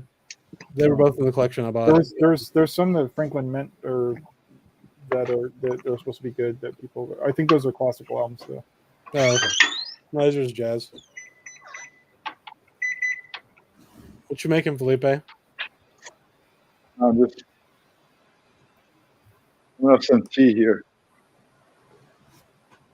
Mark, I think whoever creates the entry is the person who gets to put that in, and then people can. It's like Wikipedia, basically. Oh yeah, you can change it too. Yeah. And if you ever look into some of those releases, there's some people who get pissed off in the comments around the release edits and stuff. It's pretty funny in the forum. I wish I could block those notifications that you constantly get on. Oh yeah. Me too, because I started selling stuff on Discogs, so every time I see a notification, I'm excited that I sold something. It's just some mundane bullshit. That's changed fucking. Like this copy of Boston now it has been combined with another copy. Okay, who gives a shit? I don't care. Yeah, because I'm looking for my order to see if it's shipped, and I'm like filing through like 1,000 of these notifications. I just got 3 of them. So yeah. Yeah, recent changes affecting your collection. Let's see what it is. I never even look at that. It's the Artur Verikai. Has been updated. Edit release of gatefold equals do not. I don't even know what this means. So this is somebody bitching about something they did. So yeah, this. I honestly don't even know what this means. What it says. It says do not put in format field unless the same year a non-gatefold also was released, which makes sense. Okay. So don't put that it's a gatefold if only a gatefold existed that year. But yeah, that's the kind of bullshit you get all day long. Yeah. I'm sure there are people that really follow that. If you don't like it, get an OG. It's easy. Shit.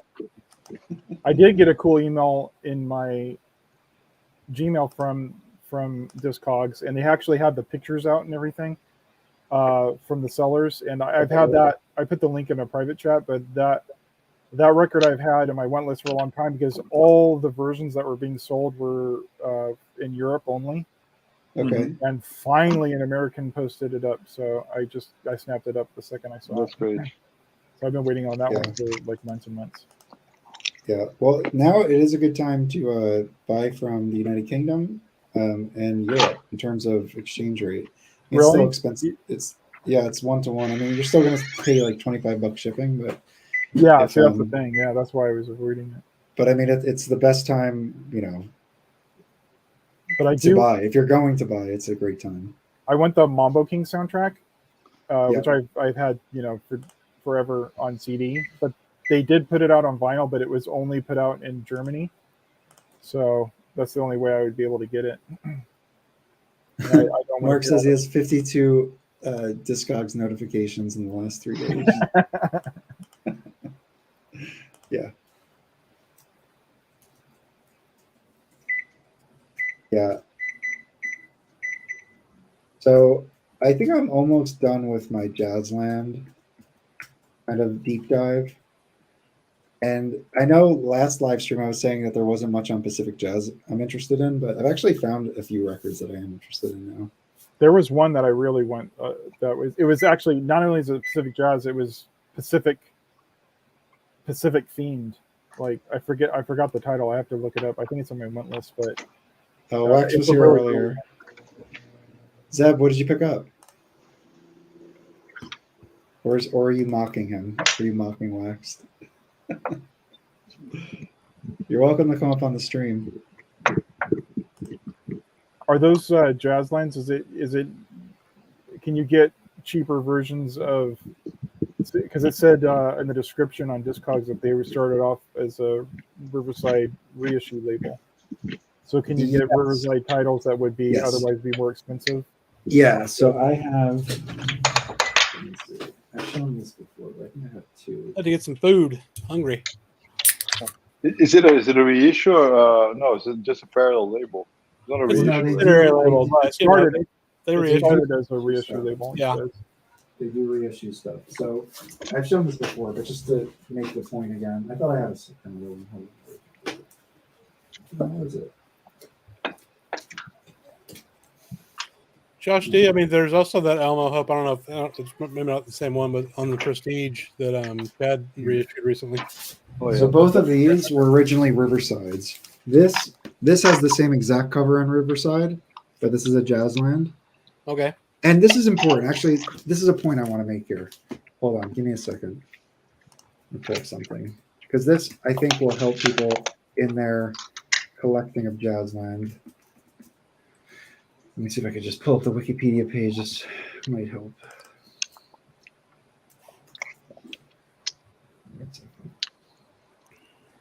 So what you want to do... Here we go. Zeb, you should join our stream and show us your records. Yes, please do that. If you want to do that? I'll put This way. All right, let me share my screen here. Oh, what the fuck? Mike, do you have Julian Priester Sextet Spiritsville on Jazzland? Diddy's asking. No, I wish I did. That's a really expensive record. Do you? Because I have it on CD, Mike.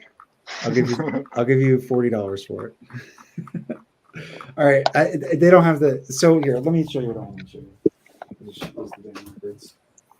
So what you want to do? Well, it's dangerous to look at the emails they sent you about your warrant list. That seems like a mistake. Okay, so just to quickly differentiate things, these were Riverside records. When you look at the reissues, you'll see that their catalog number, for example, is 986. This was the Freedom Suite. I think it was Sonny Rollins' Freedom Suite with the white cover, right? Mm-hmm. They were reissued at Shadow Waltz. This one, the name. Same one as Riverside, but now a Jazzland. Okay, and this is 990. Okay, when you collect the Jazzland only records, like pressed only for Jazzland, not for Riverside, this is what you want to look for. So, but they changed the title of the album when they reissued it on Jazzland. Yes, for those two, those were Riversides. These are Jazzland only. Okay. So this is Jazzland 27. So you actually want to look like Jazzland 1 through 80. So the 900s are the reissues. So so you want, it's like JLP 26. This one is Jazzland 23. Mm-hmm. Okay, and this one is. Oh, this one's a little different. This one says Jazzland. Maybe this was a Riverside. No, it wasn't. I just looked up. No, I just looked at it. Yeah. So I don't know. This one says 936S, and they this changed was all the time. But yeah, pressed in 61. So that wouldn't even be like if it was like late 60s maybe. Yeah, that's weird. Okay, so I don't know. Riverside's catalog numbers are not as consistent like Blue Notes. I'm gonna make room for Zeb and go back to the peanut gallery here. Thanks for letting me come to show my stuff here. Yeah, of course. Yeah. See you guys later. See ya. All right, cool. Eating some delicious pizza, bro. You are? Zeb is going to join us. He's getting his laptop out. That's cool. Sweet. Oh, there he is. Hey, guys. How's it going, man? So much. Very good. This is an honor. Oh, that's hilarious. Nice to meet you. Welcome aboard. Yeah, Thanks. welcome. Yeah, I have a record store owner that I have a good relationship with, and he bought a collection, and I got to cherry pick it, so I got some sweet stuff. Nice. Let's see what you got here. Zoot Sim goes to Jazzville with. Who's he going with? Dawn. Very nice. That is a great label. That's cool. Yeah, I haven't had a chance to listen to anything yet, so. That one can get pretty pricey, too. Yeah, I think I got most of these for about 15. That's sweet. Bethlehem. Nice. Yep. Oh, whoa. Can you show that again? Bring that back. Can you show that again? Yeah, of course. Is that an That is original pretty Bethlehem? awesome. Yeah. That is an expensive record. Yes. Cool. Who's on Oh it? my Who else is goodness. on that? Dave McKenna, George Tucker, and Danny Richmond, piano, bass, and drums. Cool. Man, that is awesome. Yeah, that's amazing.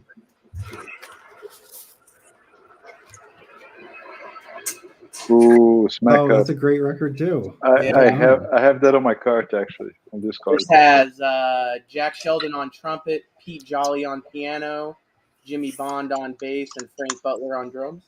Nice. I just pulled up the Zoot Sims Down Home.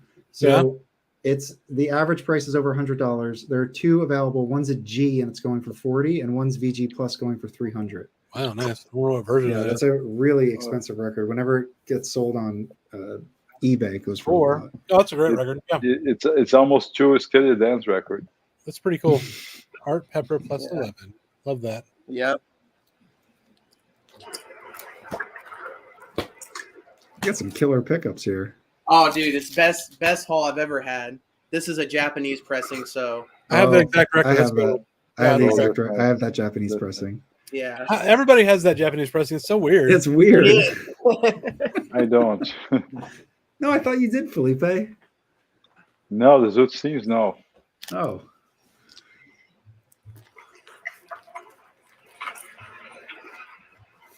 This was the most exciting.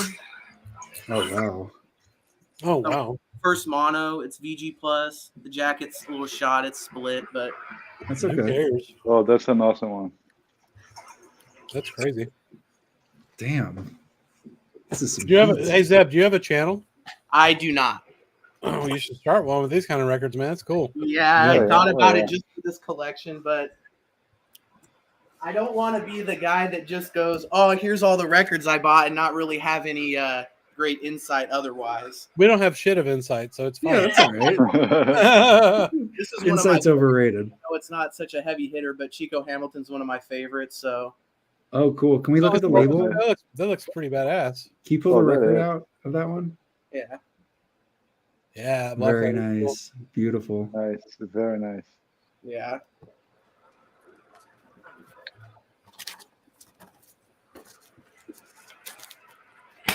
Where are you located? Like, what state are you in? I live in Tacoma, Washington. Okay, that's Okay. cool. Up there, close to Mazzy and Harry. Yes. Yeah.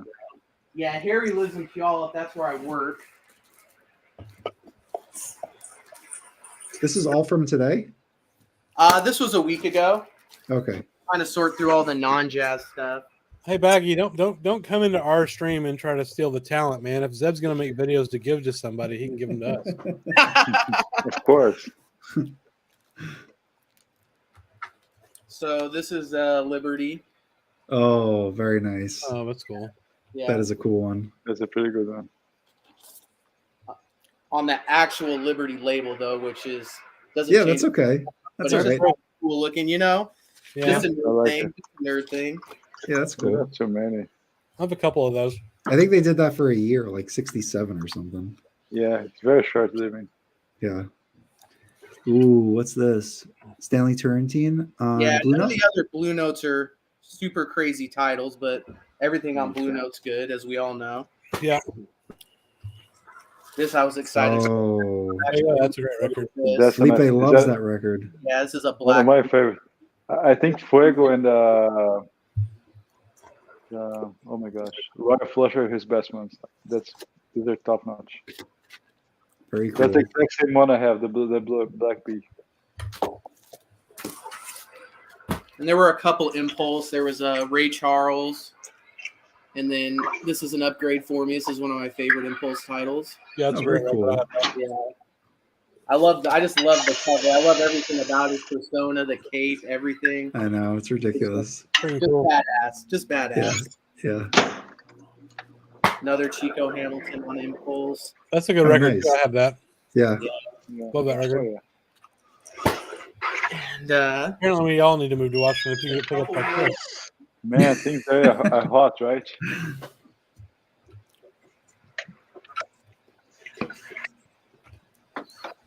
Oh man, Zeb has left us. Man, this is some heat. Dude, no shit. Oh my goodness. I can't believe he got that Zoot Sims. That is an amazing pickup. That is a very hard record to get. Well, Josh was wondering if it's a different version or something. Let's see. Let me see what other pressings there are. I can bring it back if you guys want to take a closer peek. Yeah, why don't we break it down? So I'm on the okay. Hold on. Okay, so let's assume it's a US pressing. Correct. Okay, and then let me filter it by vinyl. There's only 4 pressings. 2 of them are from 1960. One's the mono, one's the stereo. Okay. There's a 1977 pressing, which has a different cover, so it's definitely not that. And then there's another pressing that's a mono that doesn't have a year. And is that a mono or a stereo? Let me grab it. I believe it's mono, but let me grab it. Okay, so there is another mono here. And let me share the screen here for everybody. And I'm assuming it is a US pressing because correct. Okay. It is mono. So these are the 4 US. So it's definitely not this. So it's either these 1960 mono here. It's got a red label. Look at the pictures on those two. Yeah. Okay, so that's the second label of Bethlehem. Let's see what this one looks like. You know you can click the pictures without going into it. That's it, man. So this is deep. Is yours Deep Groove? It is. Oh wow. Okay. So I'm thinking you probably have an original mono. I So the believe original- so, yeah. So the I'm not original familiar with mono lowest 45. Let's look at recent sales. That $40 one is a G condition. So they're just I would trying to get say rid of this is VG plus, if not No. VG plus plus. it. Okay, let's see what this looks like. So we got VG went for 250.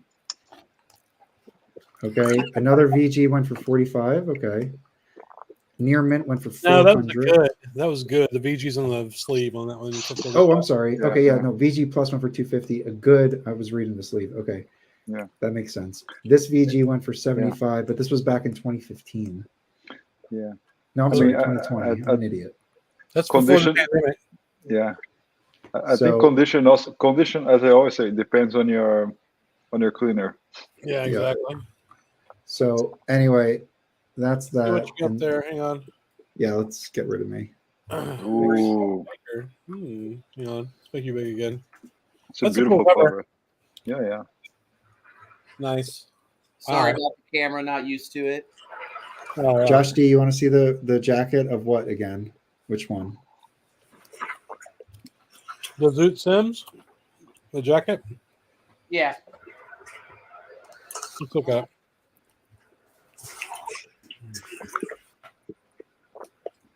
It was shiny as hell. Yeah, Oh yeah. it does have some damage on the top. Or That's okay. yeah, a little tape. What's the back Now look look- like? That looks pretty old, man. Yeah. Yeah. Yeah, that looks like an original. Now look at this though. On eBay, they have another one. Oh, the stereo has the blue label because it's stereo. That's what I it see. is. Yeah. Okay, and then I just wanted to look at There's one for So- $40. sold items. Which one? Roll up. Hold on. I So, believe it's been This one reissued sold by for 91. That was in September 26. Japanese one. These are Japanese ones. Hmm. This one is a mono VG plus 200 sold. Wow. Yeah. And then the Japanese ones go for cheap. yeah. But yeah, this one, look at this Oh, man. mono 350. That's a cool find. So that was a great pickup, man. Oh yeah, for Yeah. sure. Congrats. Great Well- one. Pretty funny because the guy I have the relationship with, he's great, but he's an old school record store guy. So he's like, these are when we're pricing them, he's like, well, these are all Pacific Jazz. He goes, well, I don't look at labels, I look at titles, and I'm like, well, that's why you sold them to me for $15. Exactly. Yeah, no, I was Jazz, nice you gotta- Oh, 100 for the Grant Green, but I probably could have got it for less. But he's a good dude, so that's amazing. yeah, that's a big one. That's a big one. yeah. I don't see That's shit cool. like that around my stores ever, hardly. No, and this was the rare time where he bought a collection from a collector. It Mhm. wasn't just the typical junk. Well, Mark says the only jazz I found in the wild in my area of West Arkansas is CTI red clay. That's a good one. If you're gonna find one, that's pretty good. Yeah. Yeah, there were a couple Savoys, which I was excited for. What Savoys did you get? Which one is that one? This is introducing Cannonball Adderley. Oh wow! Nice. It has Nat Adderley, Kenny Clark, Hank Jones, and Paul Chambers. Mm-hmm. Yeah, that's cool. Look at Paul Chambers on the cover there on the base. Yeah. Oh my God, he's so skinny. Yeah, it's almost like it looks like in the cover of Bird's Word. Oh yeah. Yeah. I mean, look at that drum set. Can you just show the drum set again? Yeah. Like for anyone who plays, it's just like a little tiny little guy. Anyway, very cool. So what you said there was more than one Savoy? Yes. They're not in any particular order. Let me see if I can. I feel like you're about to show us some like grails.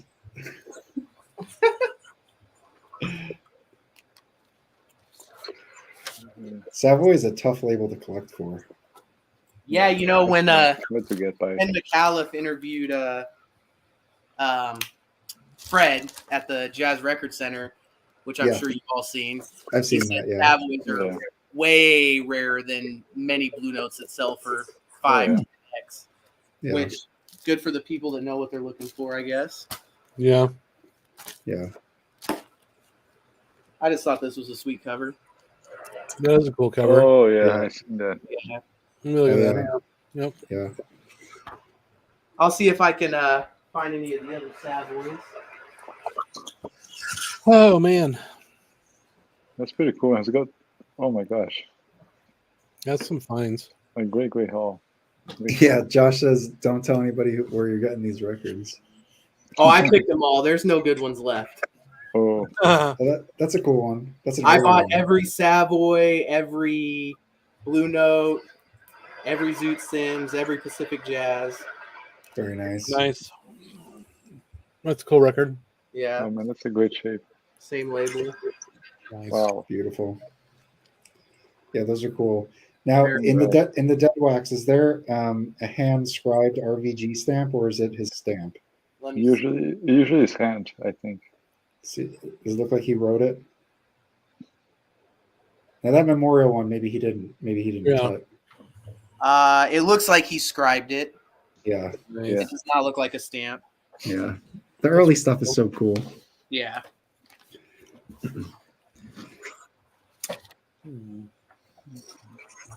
The best Savoy record I have is this one.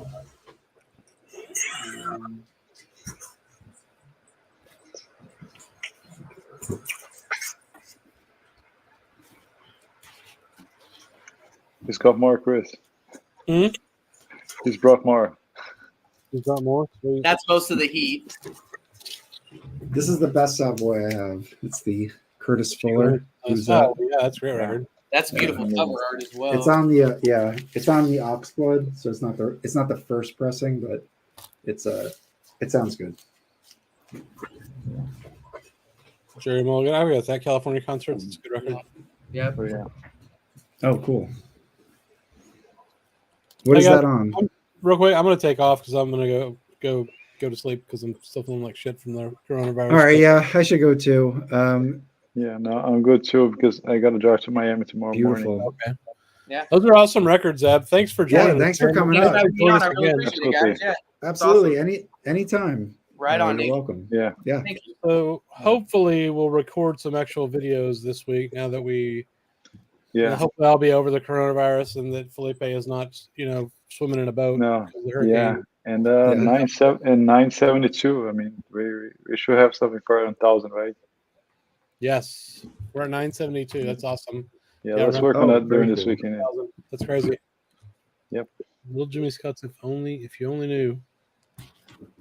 I've heard this before. I've seen this. Yeah, that's a cool record. That is a cool record. Well, thanks for joining. It's a vocal record. He almost sounds like a. I mean, not exactly, but like Wayne Newton a little bit. Like it's a high pitched, like cool. kind of young boy's voice. It's nice. Yes. All right, guys. Well, again, Zeb, thanks for coming up. Thanks for you have coming. any plans for the weekend? Yeah. You're gonna be digging this weekend, Zeb? Oh no. He calls me when he gets good stuff. Yeah. Unfortunately, this guy's a couple hours north of me in Mount Vernon. My local is they want all the money for all the used records all the time. Yeah. Right. High voltage. Yeah, they get good stuff, but you're never gonna get a deal. Yeah. Yeah, that's the way all my record stores are. Yeah. Yeah. It's unfortunate. I mean, it is what it is. They want to make money too. So that's the thing. Yeah. It's business. Yeah. Well, all right, guys. I guess we'll end the broadcast now. But any last words from anyone? I think it was like a crazy week for everybody. So let's try to get more videos. There's so much great stuff coming. Boxes and records. Yeah, definitely. And I think Mike should have a great video coming. Yeah, it might take a couple weeks though, from what I'm patching together and working on a secret project. A secret project. Okay, cool. That's a good one to end it on. Thanks for watching, everybody. All right. Thank you. Bye. Thank you, Zeb. Thank you, guys. Bye-bye.